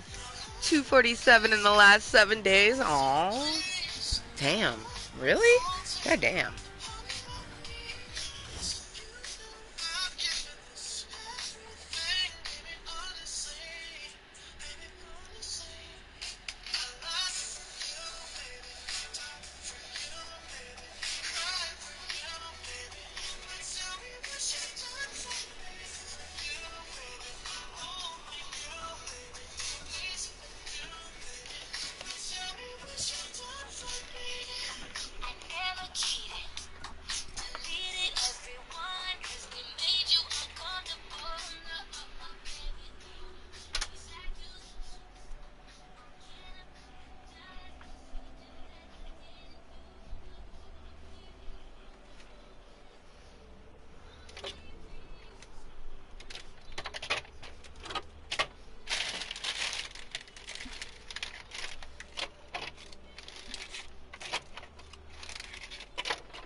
Ooh.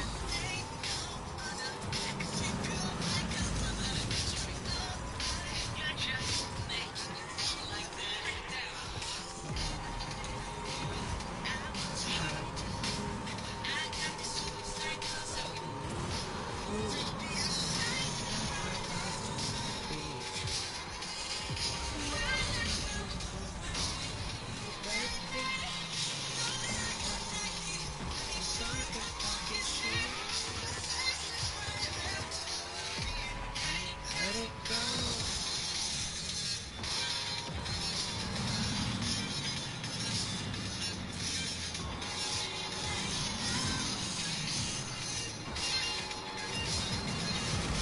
Ah.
A forest green. Lotion. Like a fun party.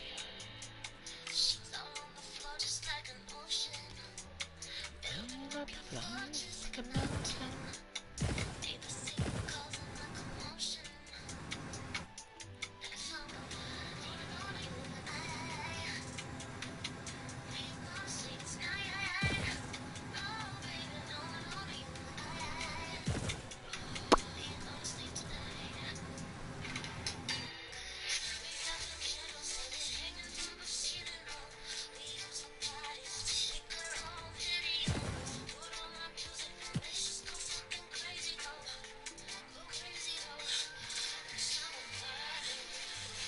Beautiful forest green. I love it.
Speed run kickoff, eh?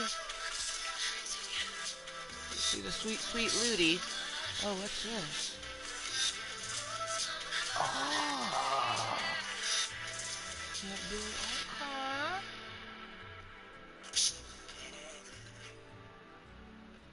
Get a start line boost of at least 50% in races. Eh? Sweet.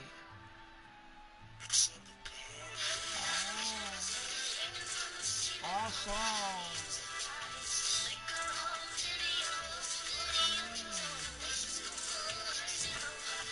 Speed runs, eh?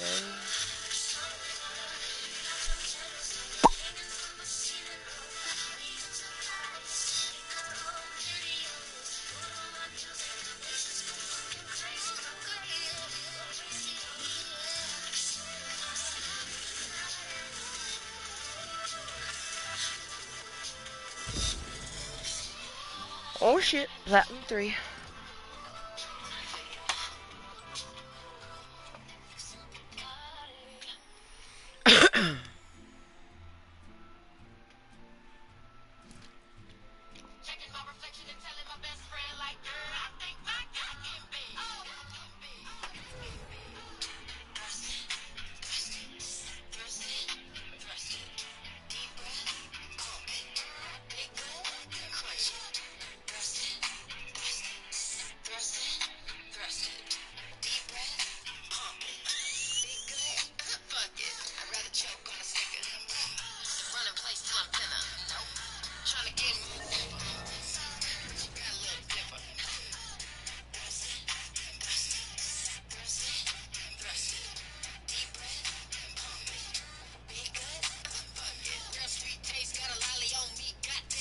What?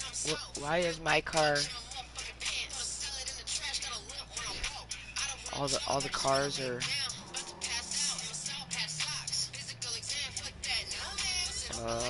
Okay. I am like, what is okay?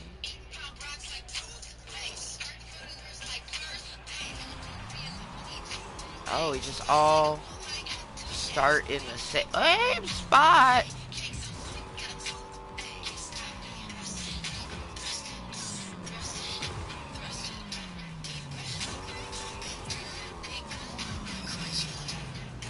Fuck.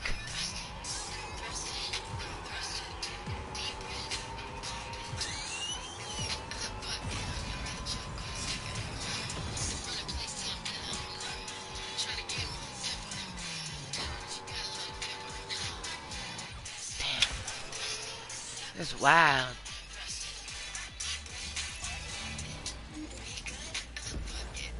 Okay.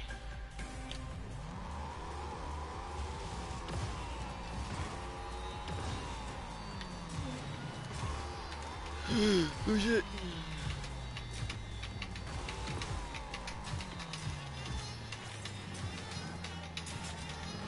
Shit.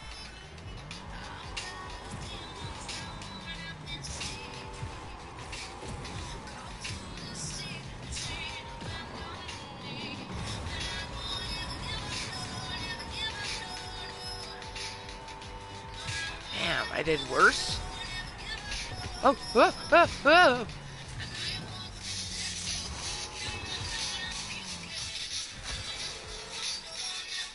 I have no idea. This is a weird mode.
He's our family boy.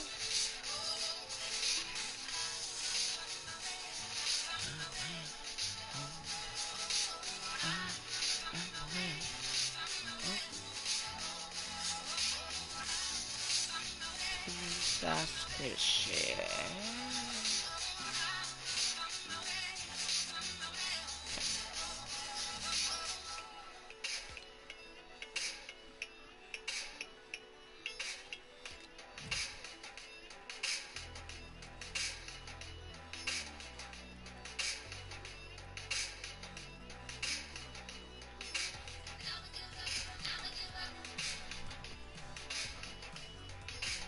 Never give up, never give up, oh no.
Take off those heels, lay on my bed, whisper dirty secrets while I'm pulling on your hair.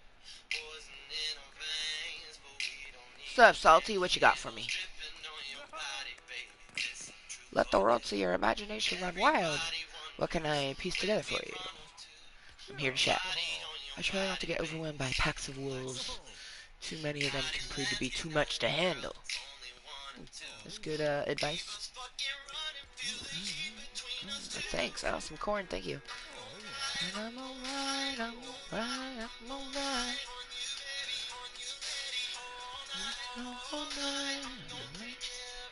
Yeah. Thank you. Ahoy. I love it. You can get up here. Oop.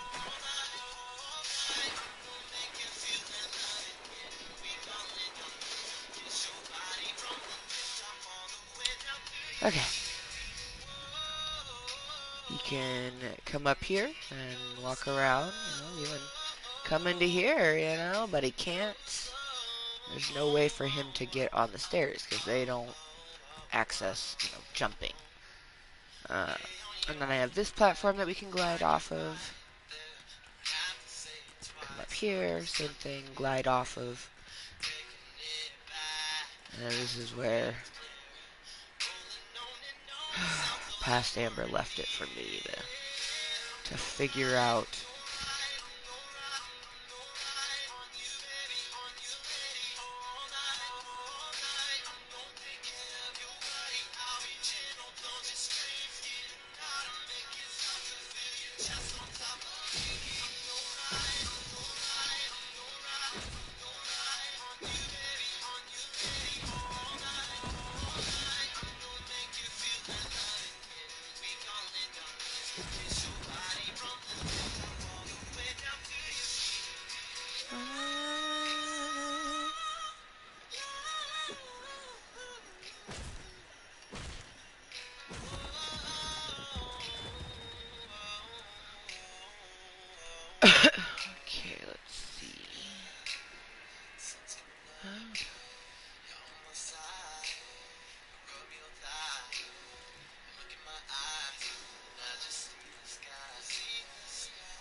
Really?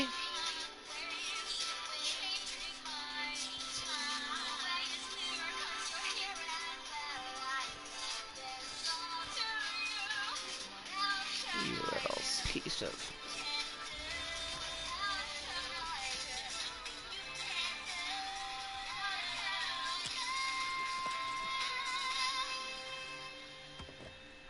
Hood.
I didn't think so. I was like, nope.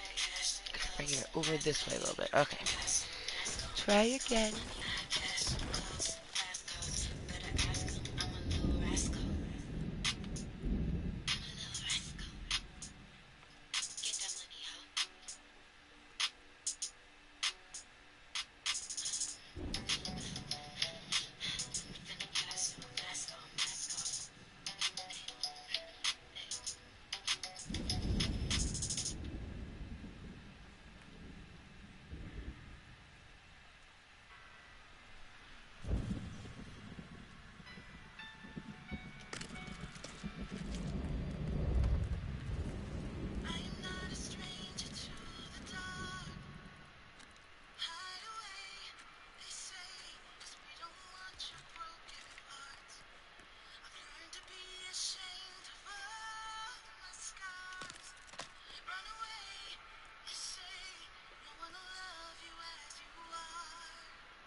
Ah, damn it.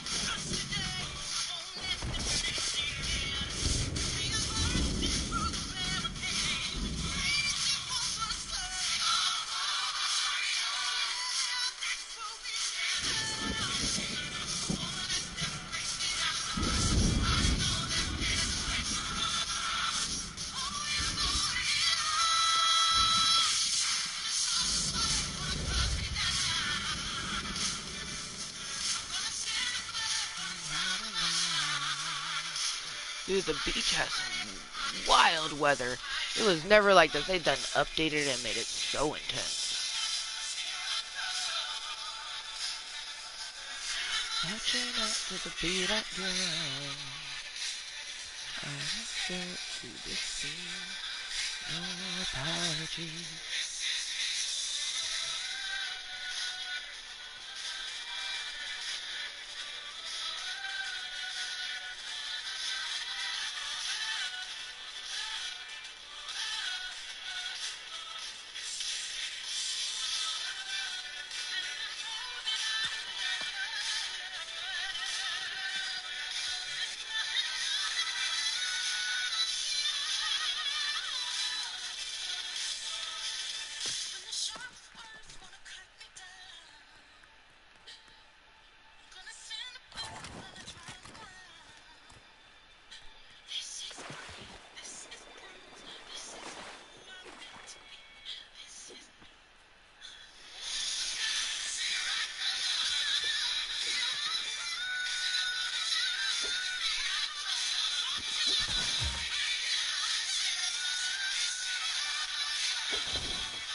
Dude, we have to send Raymundo a fucking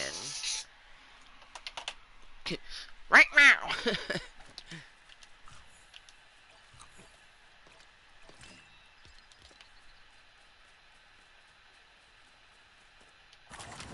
Oh, some wood.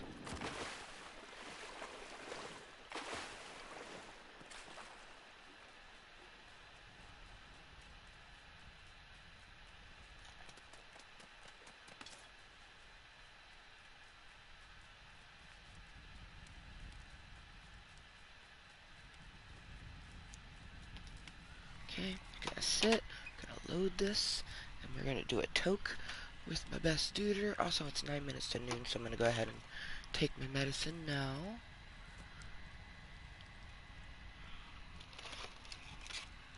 Anytime I think of hear Prodigy, I think of my best duder.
Getting good with the flip back with all my medicine. It's got to be a good consistency of splash with the pills. Otherwise, it just don't go down. And really, they're in pill form, but one's a vitamin, one's no baby pill. Oh, baby. You know what? They're all vitamins. One's for my mood, one's for anxiety. I'll be right back.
like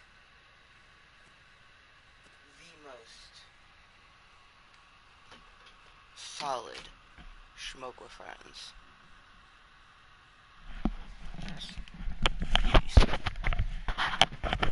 Princess Fishy is chilling in the tower the whole times.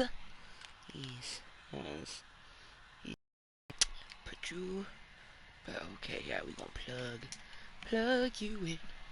Pluggerous, you innereth. We have to leave here in about an hour. So,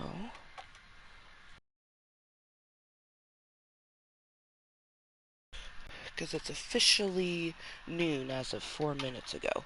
So, we have to leave here in just over an hour.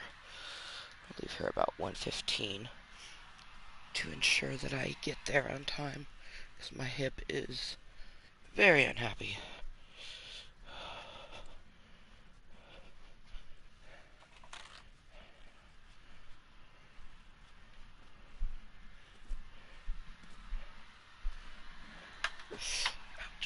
Ow, ow, ow.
Ooh, that's right.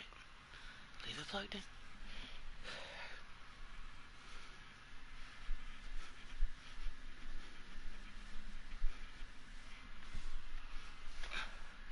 Ouch. Oh. Ooh, my knees.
Hotel room is your bedroom, and your living room, and your dining room.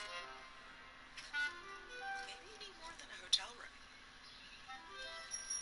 Get an Airbnb and get more space. Detective Stabler. This is my little angel. Happy as can be. We both know she's gone. Forever. And why? You tell me. Why does things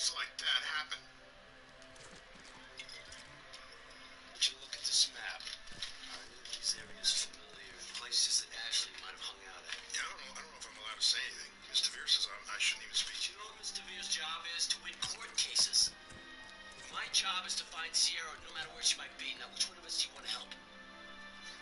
We got something! We got something!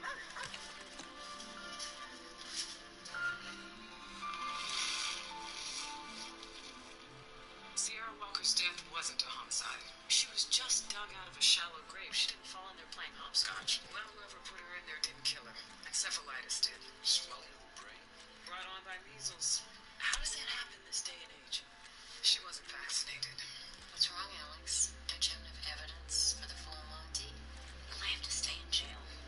Not if you confess to what you did. Where's the catch? Ashley does 500 hours of community service, weekly therapy, and she enrolls in an alcohol treatment program. We'll take it. Sierra had a fever. It was terrible for Ash, too. She wouldn't stop crying. And I just couldn't take it anymore. I was all night long. So I spanked her. She got quiet. I just went back to sleep, and the next morning when I woke up, she was just... I killed her. Dude, I've seen this episode so many times. It's Law and Order SVU, the one with Hilary Duff. What? I will expect your client to be at her first therapy session tomorrow morning. She tricked me. For heaven's sake, Alex, she could have walked. Yeah. But I'm giving her the chance to grow up. I thought DeVere was gonna blow a gasket. This case isn't closed. Yes, it is. I just got a confession. Which means we got a bigger problem. Measles. 2 cases reported in the last month. One before Sierra died and one right after. Which means somebody's still out there spreading the virus. What's next? The Black Plague? Incubation period is 7 to 21 days, which means somebody could be infected, not know it, and still be infecting. Yeah. Okay. Girl might have come into Ah. contact with them. I had to bite the bullet, and it can be completely on angle, but that way I don't have to deconstruct the house to try to get that on. 2 weeks ago, and the immune system he was See. born with kicked in, and now he's fine. Sierra Walker isn't fine. She's dead after being infected by your son. Sierra got the measles from Monica's son and died. Now all of a sudden my little boy's at risk because of some nutcase mom. Well, she's not the only nutcase, Mom. Ashley takes that prize. But her kid was too young to be immunized. Every child under a year old is at risk. It's just stupid not to vaccinate your children. You want stupid? Ashley Walker is suing the city of New York. Apparently, we are responsible because she brought her daughter to a city park to play. The lax safeguards of the New York park system allow Yes. people with deadly and communicable diseases to mingle freely with the elderly and children. This story is front page across Satisfaction. the country. Phones are ringing It- off the hook down at City Hall where everyone is safe to bring their kids to the There park. was a lot of Today, offline Monica safe. building Arrest with Monica this, so This case isn't about her. It's about you. I'm so glad. And all of the people you love. Let's Because see. any one of you could have been in the park the day that Monica Stewart decided to bring her unimmunized, sick child to play. And because of her choice, this little girl is dead. Make no mistake, Sierra Walker would be alive today were it not for Monica Stewart's choice. I'm not sure that's true. You're not. That woman was a horrible mother. It was just a matter of time until something tragic happened. You're the one on trial, Miss Stewart. Exactly. And how fair is that? I'm the good mother. I make sure my child eats well, is taken care of. She buried her daughter in a shallow grave. Ashley was a bad mother who did everything wrong while Monica was trying to do everything right. Monica exposed innocent children to She didn't know that her kid was sick. He didn't have any symptoms when she took him to the park. Well, that's the problem with measles, that you're infectious before you even get the spots. Now, Monica wants to take her kid and live in a cabin in the middle of nowhere. Fine.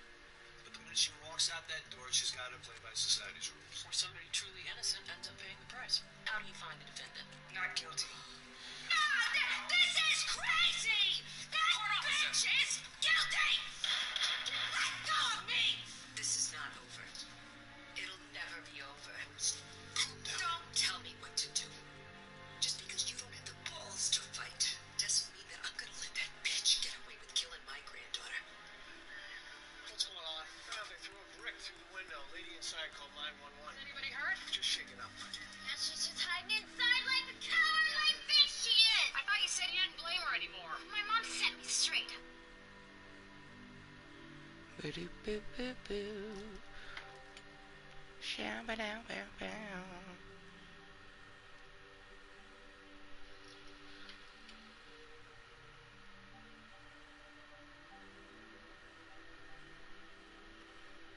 Yes, quite right.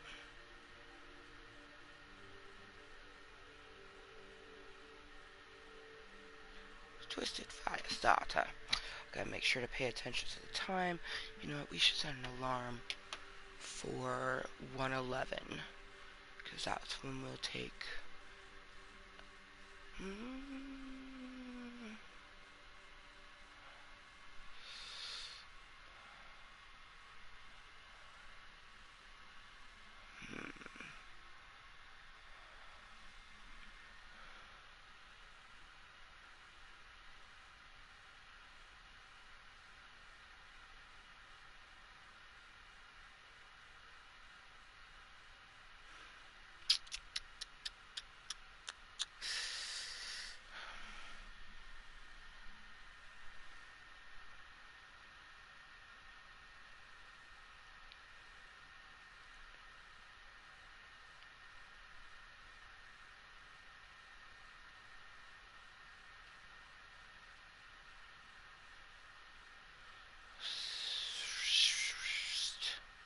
I'll just set one for 1 o'clock. There you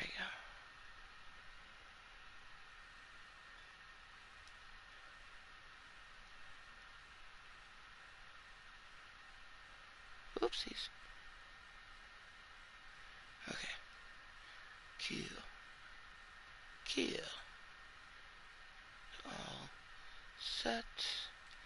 Yes. Oh. Okay. We gotta go get more wood.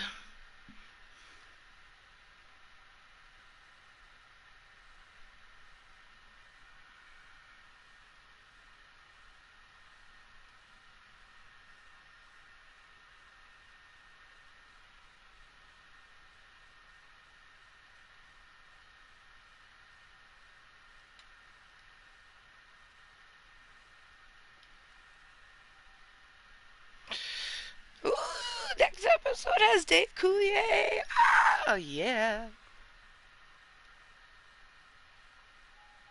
Spot talking about my How Rude Denaritos podcast. Never really left that year, I feel like.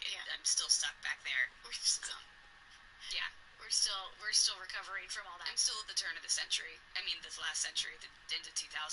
I'm still there. Are you a resolution maker, or are you anti New Year's resolutions? Oh no, I don't make resolutions. I try not to stick with anything for too long. I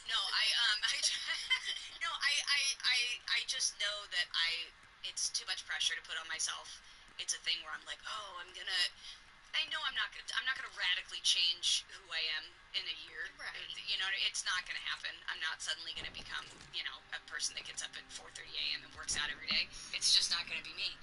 So why set myself up to fail? That's true. I do.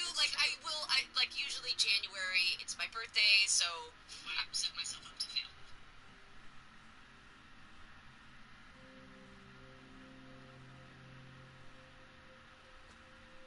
Who I am in a year. Right.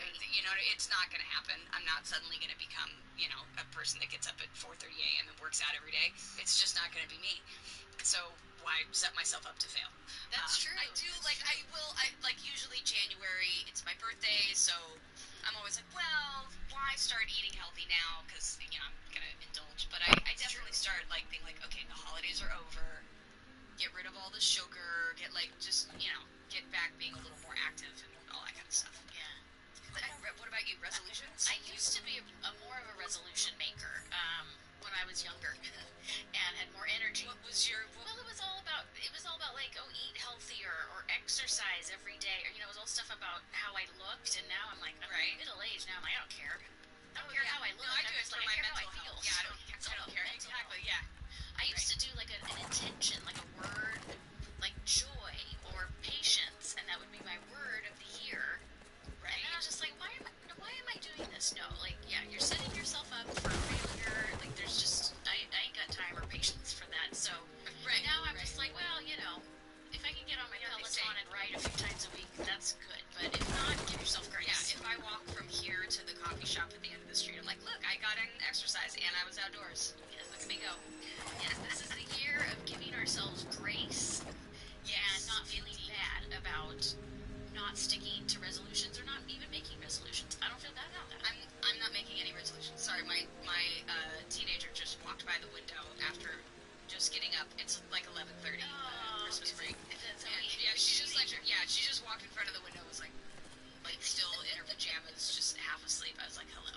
Are they on winter break? We're going back now, but are they already on break? Yes, they're on winter break.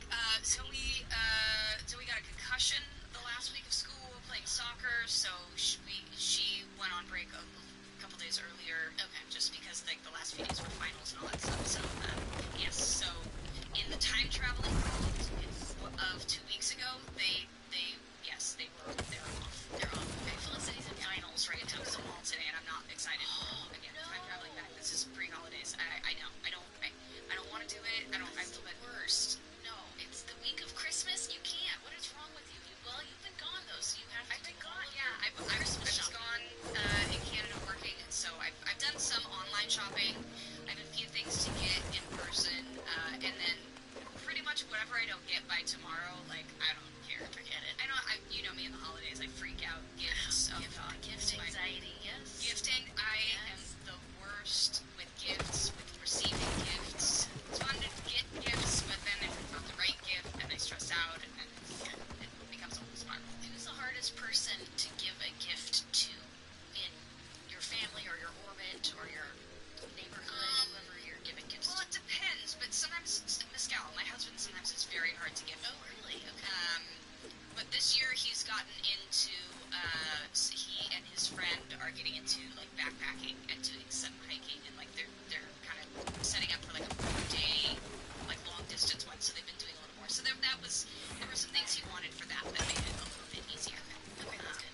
It's good to have a direction. I'm a person, I need very specific, like give me a list of things that you want, give me a link, and I click on it, and there you go, and Merry Happy Holidays. You know what I mean? Like that.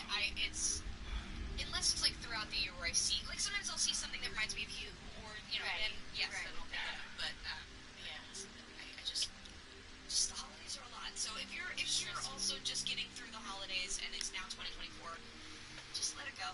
It's all good. New year, no expectations. New year, no expectations, no resolutions. Don't worry about changing yourself. Just be you. Love yourself. Just the way you love yourself. Exactly. Okay. Like Mr. Rogers now. Well, hey, speaking of old shows, we are. Now I want to go change my shoes myself. And my car, I do have a little cardigan. It says love on it. Oh, it's very Mr. Rogers. Well, we've reached our season finale for season. I can't believe it. What? How? This went by so fast. It went by so fast. I can't believe we watched an entire season. We have now, never mind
good.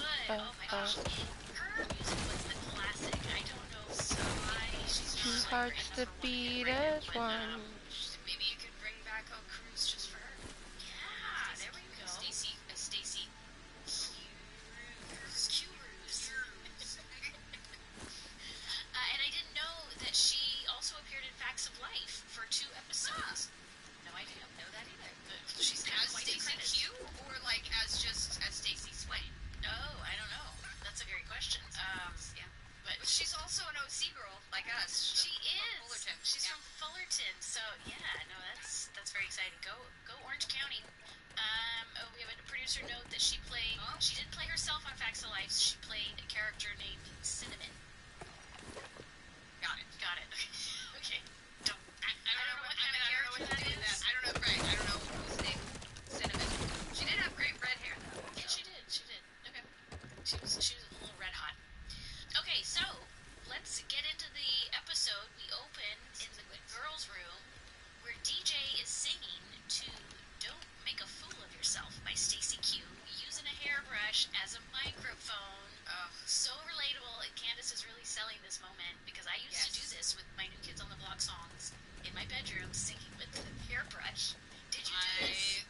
Admit it. Did you do Oh, this? I'm sure I did. I don't know about if I sang with a hairbrush, but I definitely choreographed many a number to Janet Jackson's Rhythm Nation album in my room. So yeah, there was a lot of I was very heavy in the choreography. So yeah, I fully will say that I did that. As DJ is dancing around her room, Kimmy walks in, surprised to see the performance. Kimmy turns the stereo off, and DJ pretends like she was just brushing her hair casually. Just doing a thing. Yep. Then Kimmy bursts out laughing, which is possibly the worst acted laugh in sitcom history. Like, It was pretty terrible. It was pretty forced. It sounded like a forced fake laugh, and I think it was supposed to be a natural laugh, so that's why it's equally just as terrible. Right. Well, basically, you just want people to know that you don't actually laugh like that. Right. Like that's not an accurate representation of my laughter. That is, yeah.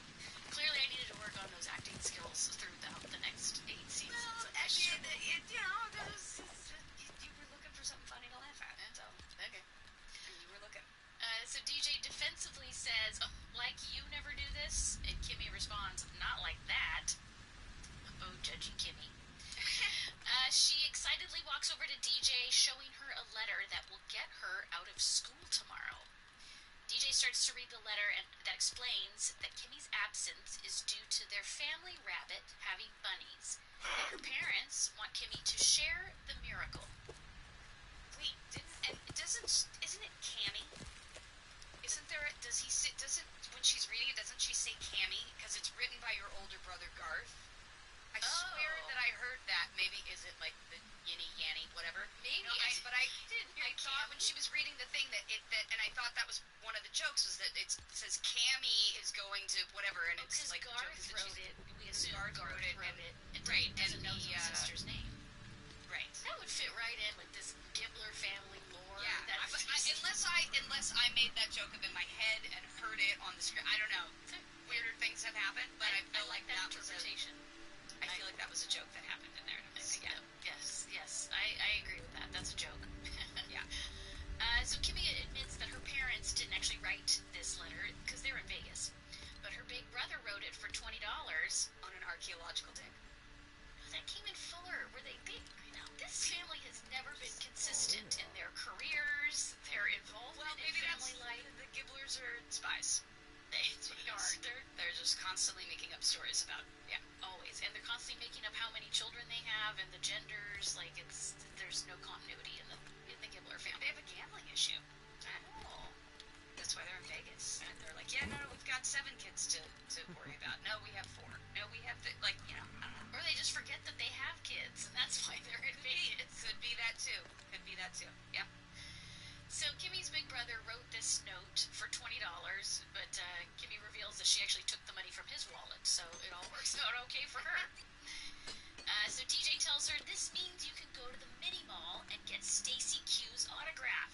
They say in unison, "Stacy Q, she's so rad." Did you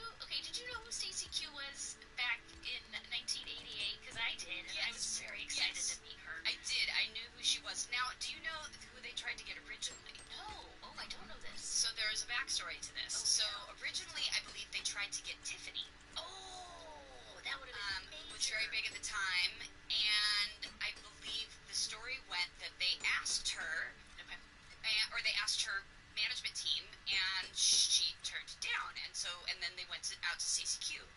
Well, years later, I had talked to I'm friends with somebody who was her manager, or who is friends with her, who knows her, and apparently her management team never asked her. They just denied on her behalf, and then she found out later, and she would have done it.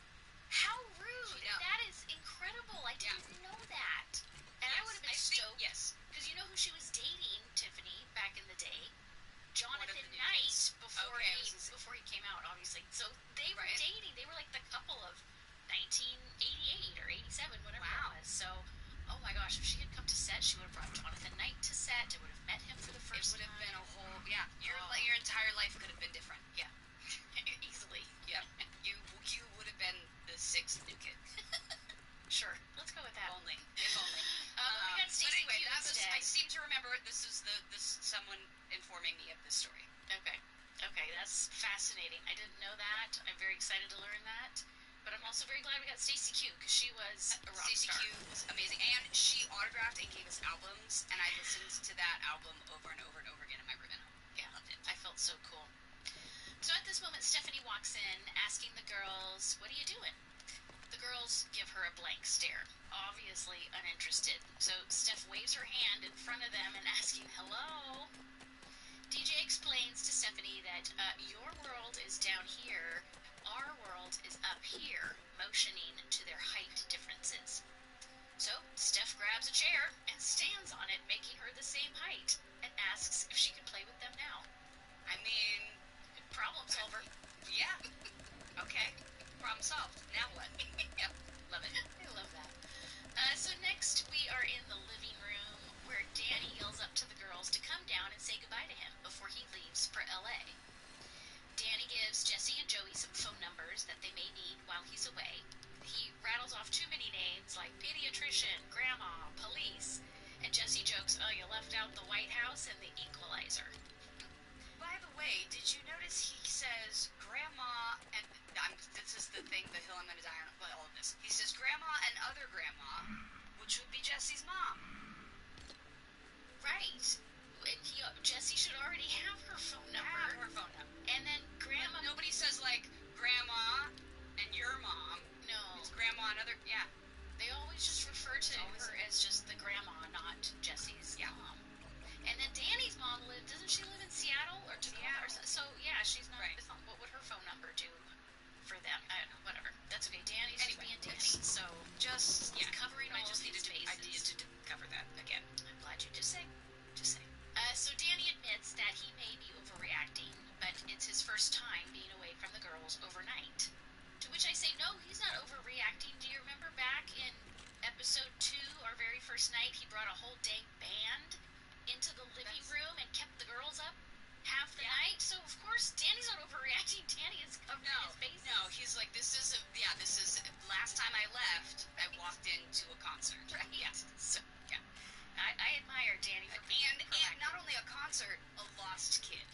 Oh, yeah. Remember, they lost DJ. Yeah, so he is not at all overreacting. No. I'm surprised he's leaving again this soon. True. He's got to make sure that these girls are going to come out unscathed from his trip.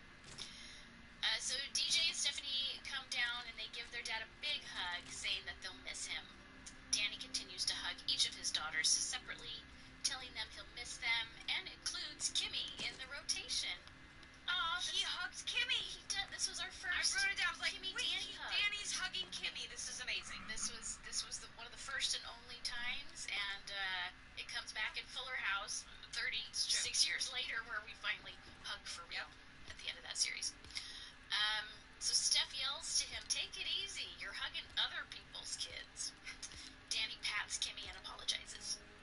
Then Danny tells his girls that while he's gone, Uncle Jesse and Joey will be in charge, and DJ assures her dad that they will not let him down. Joey and Jesse get the girls upstairs, saying it's time for bed, while DJ stays behind to talk to her dad. Before Danny leaves, DJ asks, Hey, you wouldn't mind if I got an autograph from my favorite singer, Stacy Q, would ya? He tells her no, not at all. Kimmy and DJ both give each other a big thumbs up, and DJ proceeds to tell her dad, okay, great, just sign this note excusing me from school tomorrow and have a wonderful trip. Perfect, great, done. Thanks, Dad, bye. Danny smiles and tells her, nice try. But DJ tries pleading her case, saying she'll make up the days she's missing and go to school on Christmas. Go to school on We all Christmas. have our jobs. My job is to go to LA and cover a surfing competition. Your job is to go to school. DJ pleads, Kimmy gets to go, why can't I? And Danny emphasizes it because you're not Kimmy. I don't know why Kimmy's missing school, but there's a lot of things about Kimmy that I don't understand. Oh, Kimmy. And Kimmy takes this as a compliment. She waves. Yeah, she smiles and thanks after hearing this. And then Bob awkwardly winks back. It's so funny. So DJ argues that if she doesn't get this autograph, she will die. Ugh, they've spoken like a true preteen. Yes. I hear this all the time in my house. Right. I'm gonna die. If I don't get to go to the mall, I'm gonna die. Right. So Danny assures her that no one has ever died from lack of autograph. He tells DJ he knows of. He tells DJ he has to go. He asks her for a big hug. Instead, she holds out her hand for a handshake, telling him, goodbye, father. He pulls her in for a hug anyways and tells her to have a good time, and he'll see her tomorrow afternoon. Kimmy walks over and tells DJ she's sorry, but DJ assures her that this isn't over yet. I see Bob, after that, you can see Bob's makeup on Candace's sweater. Oh, like that brown. Yeah. Do you remember, this was something I remembered recently too, Bob had a lot of freckles. Yeah. And, on the show, they covered all of his freckles. So he had a ton of makeup on, and they used to put it on his hands too. Lots of foundation. We'd always have but back in the 80s or whatever, I think as the show went on, they didn't do that as much, but I just remember that, Bob had a lot of makeup on covering his freckles. You can kind of see it in this episode too, how heavy that foundation is.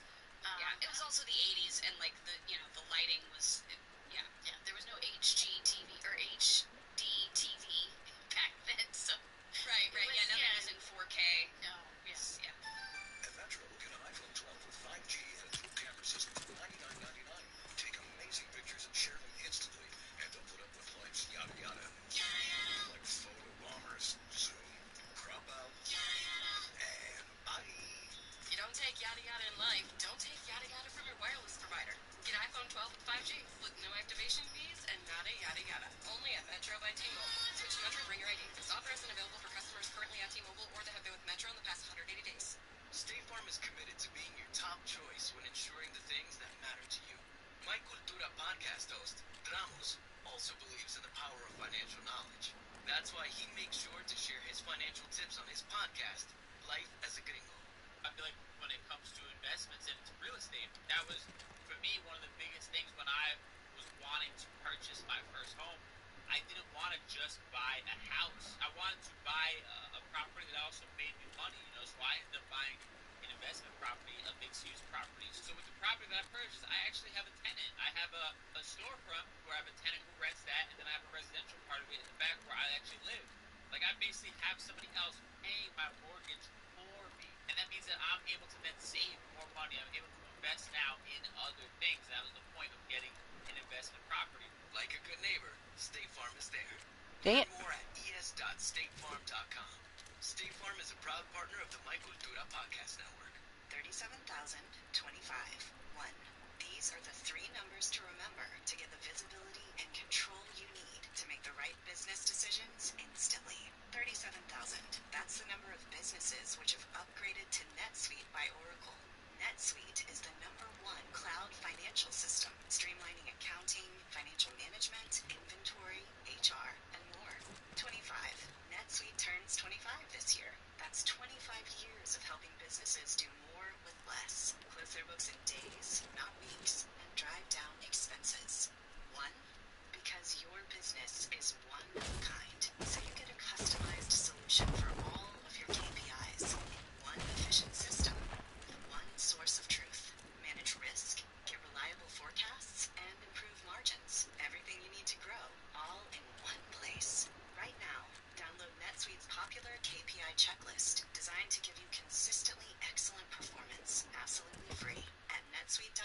netsuite.com/stereo. That's netsuite.com/stereo to get your own KPI checklist. netsuite.com/stereo.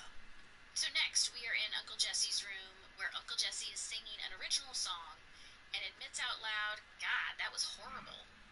DJ is standing in the doorway, telling him she loved it. Jesse is surprised. Always be suspicious when children compliment you. Right. Always. Yes, if they compliment you without Like, prompting, that was great. You're like, I don't trust something's this. wrong. But Jesse is surprised. He admits, I could be wrong. DJ just continues with these compliments, telling her uncle he's so talented, so charming, good-looking, funny, great head of hair. Jesse sighs and asks her what she wants, and then he admits, whatever it is, you got it. See, she's playing into that Jesse ego. She knows, yeah. Very smart of DJ.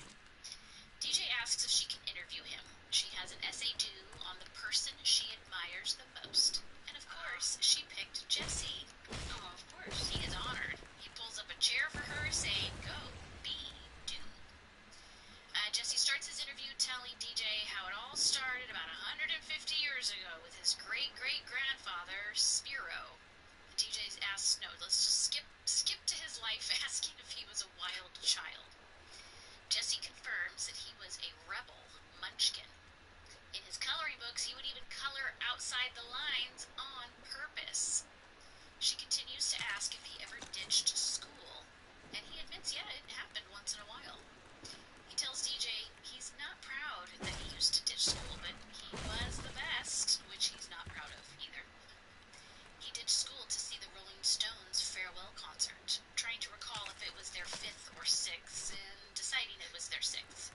Which is hilarious because their 5th or 6th farewell concert in the 80s. And they're still going touring and good, Yeah, they're on their 800 that joke still works. Amazingly enough. Yeah, that joke 36 years later, yeah. So Jesse tells her that he played the sick scam to get out of school. He pretended he had a fever with cold hands and red eyes, and he used the 2 magical words, I'm sick, which he says in a sad, whiny tone. 5 eyes. Yes, 5 eyes. Sick. Yep, yeah. He counted them. So Jesse would tell his mom he really wanted to go to school, but she'd call him in sick anyways. Jesse recalls that 10 minutes later, I'd convinced my mom that I'm all better so she would send me to school. DJ smiles and continues, since she already called the school, and Jesse confirms, they weren't expecting me. Smart thinking. Okay. DJ adds, Steps ahead. Yep. DJ adds, so you were free to get the autograph. Go to the concert. DJ thanks him and starts walking away, but Jesse stops her, asking, hey, wait, that's the end of the interview? And DJ stutters, no. What's your favorite color? Jesse tells her, black. And DJ nods, thanks him, and runs away. Okay. She got what she needed, and the interview was over. That was it. And I would almost say that his favorite color is turquoise, but whatever. I was thinking the same thing, black and turquoise, but black is kind of devoid of color, so I would go with turquoise. That's true. As well. If you're going by the technical definition, black is the absence of. Yeah. So. Okay. That's alright, he chose black, he's a tough guy. That's fine. Yeah. I accept that answer. So next scene, we are in the bathroom, where DJ has a giant heating pack on her forehead, while she simultaneously sniffs an onion. She checks her temperature. It's 106. Hospital. Why was she? That was my question. Oh, what? What the hell did the onion have to do with this? Why was there an onion? She was making her eyes water, all red and watery from sniffing the onion. Do you not cry when you cut onions? I do, but I guess if I were trying to pretend to be sick, I wouldn't want to smell like onions. Oh, yeah, that's true. Well, she's trying to make her eyes red, because I guess Jesse made them. Yeah, I don't know. Okay. She also kind of throws all the evidence away in the bath. She doesn't hide this evidence very well. Well, she's dealing with Jesse and Joey. She's they're kind of amateurs at this. This is true. She's very confident about this plan. Yeah. Did you ever fake sick to get out of anything? Did you ever try this? No, I was a good kid. I would get stomach aches because I was genuinely anxious as a child. Anxiety, but I would never fake it. I could never lie to my parents. I was just a goody two-shoes, and I just felt like they could see it all over my face if I would try to I don't think I ever, like, faked sick to get out of school. Because it wasn't like my parents were leaving the house to go to work. You know what I mean? Like, it didn't get me anything. Right. If I was like, oh, I can't go, chances are we had rehearsal that day anyway. You know what I mean? Like, there was something that was, I was like, it's not going to work out for me. It's different when you're under contract on a show and you go to school on the set. You can't really fake. You can't fake it out of that. Yeah. So. Yeah. We missed out on that childhood milestone. So she's checking her temperature. It's 106, which she's like, no, that's hospital. Yeah, the bad. Oh, yeah. She shakes the thermometer to cool it down. It's now 104. She's like, no, that's a doctor's visit. She shakes the thermometer again, and it goes down to 101. Out of school. Bingo. DJ throws the evidence away and walks into her room, groaning. Stephanie looks at her worriedly and asks what's wrong. DJ responds in the same sad, whiny tone that Jessie taught her. I'm sick. With 5 eyes. Yes. DJ plops onto her bed, and Stephanie pulls the covers over her, petting her bangs.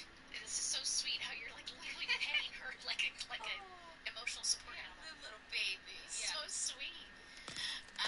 So Stephanie's petting her bangs, and she says, poor baby, I'll get Joey. You just need some peace and quiet. Then she immediately yells, Joey, get in here! Get in here! I had to laugh because I do that still now, and my husband will attest to this, that I'll be, like, sitting down on the couch with him, and I'll be like, so what do I want to do for dinner? I don't know. Why don't we ask the kids? Okay. Hey, go! And then I'll just, like, yeah, he's like, oh, I thought, like, you'd go get them or something. Yeah, so I was like, oh, it's the same is true today. It's faster just to yell. Why? You know, why get up? It is. Why get up? Yeah, no, I'm loud. I project. You project well. Oh, yeah, I loved your delivery of that line. Your comedic timing was just so damn funny, even at a young age. So Joey runs in, panicked. He's asking, what's wrong? Steph mimics DJ, telling him she's sick. Steph says she'll get some juice for DJ and adds, I wish I could get you Stacey Q's autograph. Yeah, with that poster that hasn't been at all awkwardly just slapped onto the wall, proving that it's her favorite. I know. It was the Bangles last week. Right, I was like, at least take the Bangles down. You know what I mean? Like, don't just cover it over. Like, oh shit, we gotta just put this on the thing. You know what I mean? Like, at least take the poster down and be like, no, it's always been there. Right. Hey, you know, like last minute they just gotta like tack it up as fast as possible. It is what it is. It is what it is. So Joey touches DJ's forehead, saying she is burning up. He pulls the thermometer out of her mouth, and it's somehow still reading a temperature of 101. Right? That is impressive. Yeah. How has she been heating it up? I don't know. It's under her tongue, but it's been at least 3 minutes. Well, but it's under her tongue, but that's a thermometer that should accurately record the temperature of the body that's in there. Yeah. Yeah, I don't know. That's a weird oversight. Back in the day before, I mean, now you can't. You get the little forehead scanner. You can't. What are you gonna do? It's harder to fake the forehead scanner. Thinking. So DJ grabs his hands, and Joey tells her, your hands feel like icicles, because she was holding on to those popsicles in the bathroom. She begs Joey to go to school, saying there's a big test on Canada. Joey asks, you want to go to school? You must be really sick. Joey announces that he will be calling the school, and once he's out of the room, DJ smirks and turns towards her brand new Stacey Q poster, announcing, I am so rad. She's ready. The plan is in motion. Yep. So next we are in the kitchen. Joey is doing the dishes, and he tells Michelle that she's doing a great job as she towel dries a mug with Benny the dish rag. Benny's back. We haven't seen him. That's what you want, is your kid with a dish rag toy that they've put all over the place and sucked on, and then they're using it to dry the household dishes. That's what you want. So, because they like rub their noses, they like, so yeah, that's think about like your kid's blankie, and no, just no. Benny the snot rag. Benny the snot rag. Yeah. I am very excited to see that Benny is now like a recurring character in the show. We saw him back in he gets credit in his first date, so yeah, he gets a credit now, at least by us. Poor child, a toy. Get her a $17 million house in San Francisco. stuff everywhere. But that's how kids are, right? They're That like, oh is. my god, look I got you a $300 Lego set, but you just want the box. They just want the wrapping paper. That's That's right. all. That is so true to life. And so Joey jokes. He says, tomorrow I'm going to teach you how to vacuum. Right then, DJ runs down the stairs telling Joey her hands are warm, her head is cold, she can go to school. Joey stops her. He imitates a siren noise and stops her from leaving. 10 minutes Asks her before I to got see her started in the license, meeting. registration, and Go forehead. get the minute from He school. confirms that she feels fine and asks, how can that possibly be? She tries to convince him that it's a miracle, and he tells her, the miracle would be if I fell for this. I know exactly what's going on. DJ panics that he knows the truth. But he explains, well, it's pretty obvious that she felt guilty about her phony sick bit, so she broke down and decided to go to school. DJ explains, yes, that's exactly right. Boy, I can't fool you. Joey agrees and says she's a classy kid, and he's very proud of her. Oh, God, that's the worst. When you're in the middle of pulling some shenanigans, Yes. and your parent or an authority figure is like, you're such a great kid, and you're like, I'm so proud of you, and you're just like, so right, you're like, I'm the gonna guilt. crawl under a rock. Yep. Guilt is overwhelming. Yep. So DJ obviously is very uncomfortable by this statement, and she tells Joey she's got to leave to take that test. Joey sarcastically, Canada. Joey tells her no speeding, and DJ leaves. Joey walks over to Michelle, saying that her daddy is going to be very happy with the way he has handled things. He hands her a bowl to towel dry, and instead she licks it, which might might be more sanitary than the Benny. snot rag drying it. Yeah, exactly. Do you want tongue or do you want snot on your Right, dishes? right. Pick one. Or in that case, both. So this next scene is great. I love this scene so much. We are at the record store at the Stacy Q The record signing. store is the most 80s record store. It's got the ever. turnstile. It's got the turnstile. It's got the turquoise and pink. It's got neon. Basically, I feel like the walls are wearing acid wash jeans. You know what I mean? Like, there's a girl with her bangs spray painted pink. There's a lot of Aquanet in this. Scene. A lot of Aquanet. A lot of denim. A lot of big hair. It was so great. It's fantastic. I love this scene so much. Yes. So Kimmy and DJ are next in line to meet Stacy Q, and DJ reminds Kimmy that they got a jacket. That jacket is cool. Stacy Q's jacket. Oh my god. I was so enamored with her. I was just like, she's the prettiest. The woman hair, I've ever seen. She got the hair, jacket. perfect makeup. So 80s. So 80s. So magnificently 80s. Yeah. She was definitely the coolest person I had met in my entire life up until that point. Yeah, for real. So Stacy says hi to the girls, and they immediately scream, she's so rad. DJ addresses her as Ms. Q, and Stacy asks who she should make the autographs out to. Kimmy immediately responds, I'm Kimmy. 2 M's, a Y, an I, and a K, but not in that order. DJ is next, telling her, you can make mine out to DJ, the girl who's like a sister to me, who I'll take to the Grammy Awards. Stacy just rolls her eyes, and DJ says, or you could just make it out to DJ. Stacy hands them the autographed pictures, telling them, see you soon. DJ looks at Kimmy and Mini says, mall. Autographs at a mini mall. I know, Such that an was 80s the thing. moment. That was the thing to go. It was, in like the Sam Goody or whatever the record store was back in the Sam mall. Goody. Goody got it. Yeah. Goody got it. So DJ looks at Kimmy and the girls are ecstatic. She wants to be our friend. Of course, they take this moment and exaggerate it to the now they're BFFs with Stacy Q.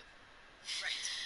DJ and Kimmy both admire their autograph photos in front of the line, holding everyone else up, and they're completely oblivious to them. Yes. Very, very much a tween. Yeah, exactly. Right. It's all about me. There's nobody about else them. exists in the world. Right. The girls start to walk away, but suddenly they see Joey and Michelle. The girls run and hide behind the Stacy Q cardboard cutout. Jesse is holding Michelle as he waits in line, but Michelle wants to be let down. Joey has attached a leash to Michelle's pocket to keep track of her. These were very, this was the, I feel like this was kind of the advent of the child leash, which I think is very controversial, like now. But I think it's a great idea. Would you rather your kid get lost? No. Yeah, and we all, if you've ever been a parent or been around a toddler, you know that at some point they're just like, I'm gonna be a limp rag doll if you try and carry me. Yeah. Or they'll just bolt as soon as you put them down. You're trying to hold their hand, but no, Oh my they god, bolt. right? Yes. The frickin' toddler sprint. The toddler sprint is a real thing, and it's terrifying. Like, imagine Chucky. I feel like that's the best way to describe the toddler run. The toddler sprint. Which, you know what, when Joey and Jesse are Now you see me, now you don't. She should be tied to something. You know what I mean? Needs to be tied to something at all times. Yes. Yes. So Michelle sees DJ, and her mouth gets really wide as she points in her direction. Hysterical, by the way.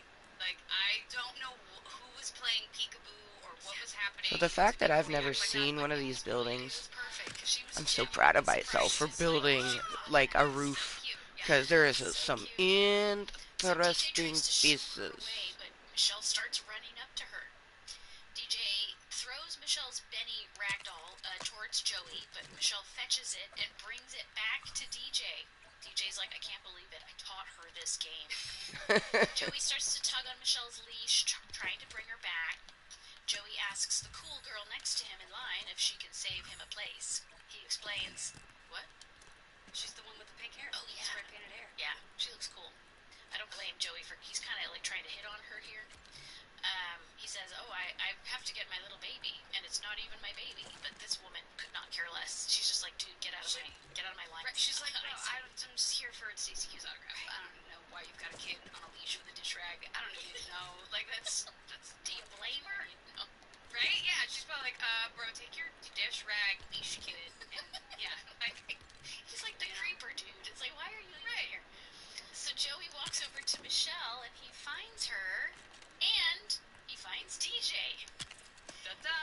Yeah, he asks, what are you doing here? And DJ tells him, I'm getting busted. She asks, well, what are you doing here? And Joey admits, well, I was so impressed with your honesty that I decided to come down. Woo, it's like a... That's super cool. Twist that knife. Yep. Yeah. You were such a good kid, and now you were so good. I was going to do something nice, but now you're just a disappointment. Yeah. Oh, that's bad. It's bad. Oh, that was satisfying. Well, not that one being put on wrong, but the fact that, like, this was all built by me and that it fucking came together. Oh, it's so beautiful. Watching, including Stacey Q, who's watching this whole embarrassing debacle. Who's not going to take you to the Grammys now because you're wearing a leash. Not BFFs anymore. Yeah, and her song "Don't Make a Fool of Yourself" is playing in the background, ironically. Oh, I didn't. That's great. What a good little tie-in there. Yeah. Ooh. Yeah, this looks fucking cool. Yeah, buddy. And we have 2 minutes until 1. Woohoo! I so wanted to at least finish the roof. You know what I mean? And I get distracted so fucking easily. So I am immensely happy that we got the roof on. The roof. So we have an alarm that's about to go off in 1 minute for me to end my meeting. So we're gonna come up here, destroy this because that doesn't need to be there.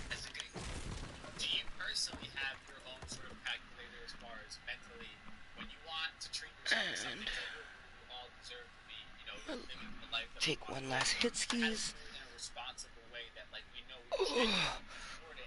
Yeah, I think personally, if I have to buy it on credit card, I'll use the credit card for points, but if I can't pay that card at the end of the month, free and clear, and then I truly can't afford it. That's just it for me.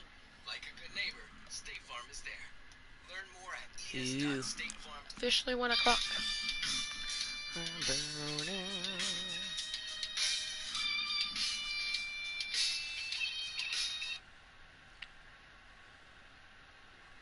disabled the alarm, but the music kept playing. There's a piece of wood right there. Okay. I need to get that piece of wood real quick. Oh, wood! There we go. Dude, it looks so good.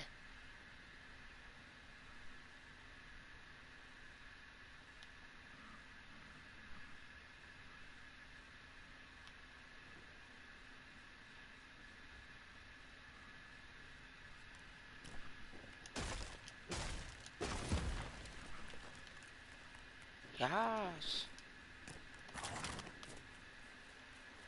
Yes.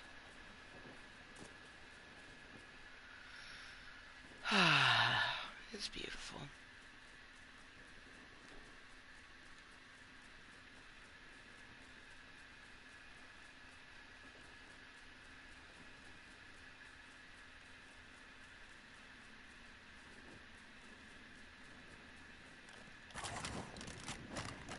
A future Amber will put all the decorations in. So basically this point right here will be my bedroom. And this upper area is going to be the 420 room. So that's where we're going to go up here and chill.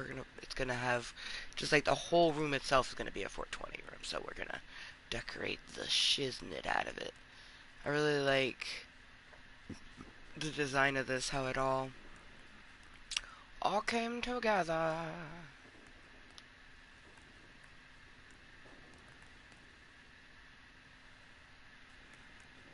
Yeah, buddy.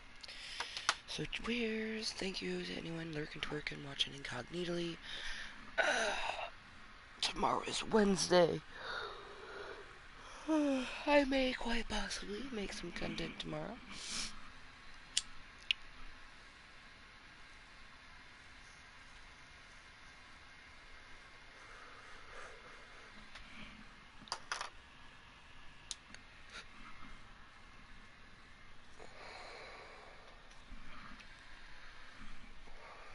Oh yeah, I was gonna upgrade my village. So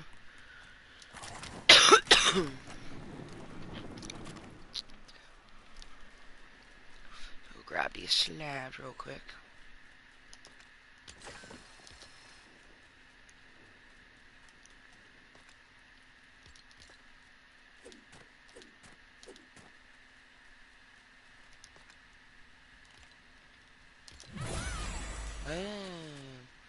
Level 6. And we'll do we could easily do level 7, but I'm gonna go use the restroom and then come back so we can say a proper goodbye.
Whew. Alright. Bladder. Bladder was like, now. I'm like, okay, I got you. Oh, I want to say thank you again to anyone that's been lurking, twerking, watching incognitally. Thank you so much. I had an absolute blast building the top of my house. Oh, that's what we should do. Just take and put our bed over there. Just any old spot. Oh, it looks so good. It looks so good. Yes. Yes. It looks so awesome.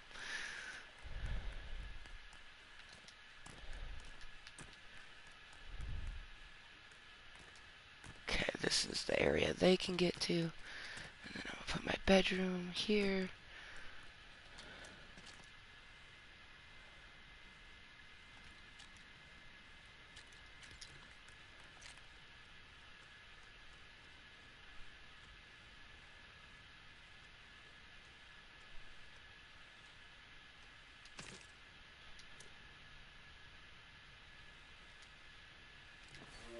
Yeah. Beautiful. Beautiful.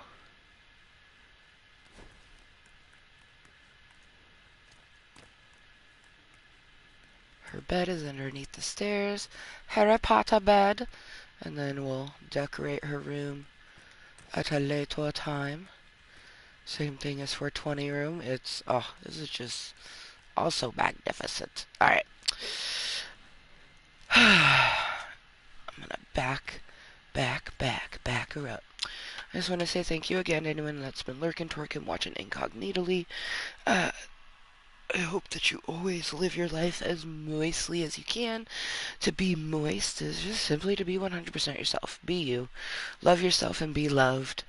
And within that, I hope that you always remember to be kind to yourself and everyone else. Hope to see you next time. Bye.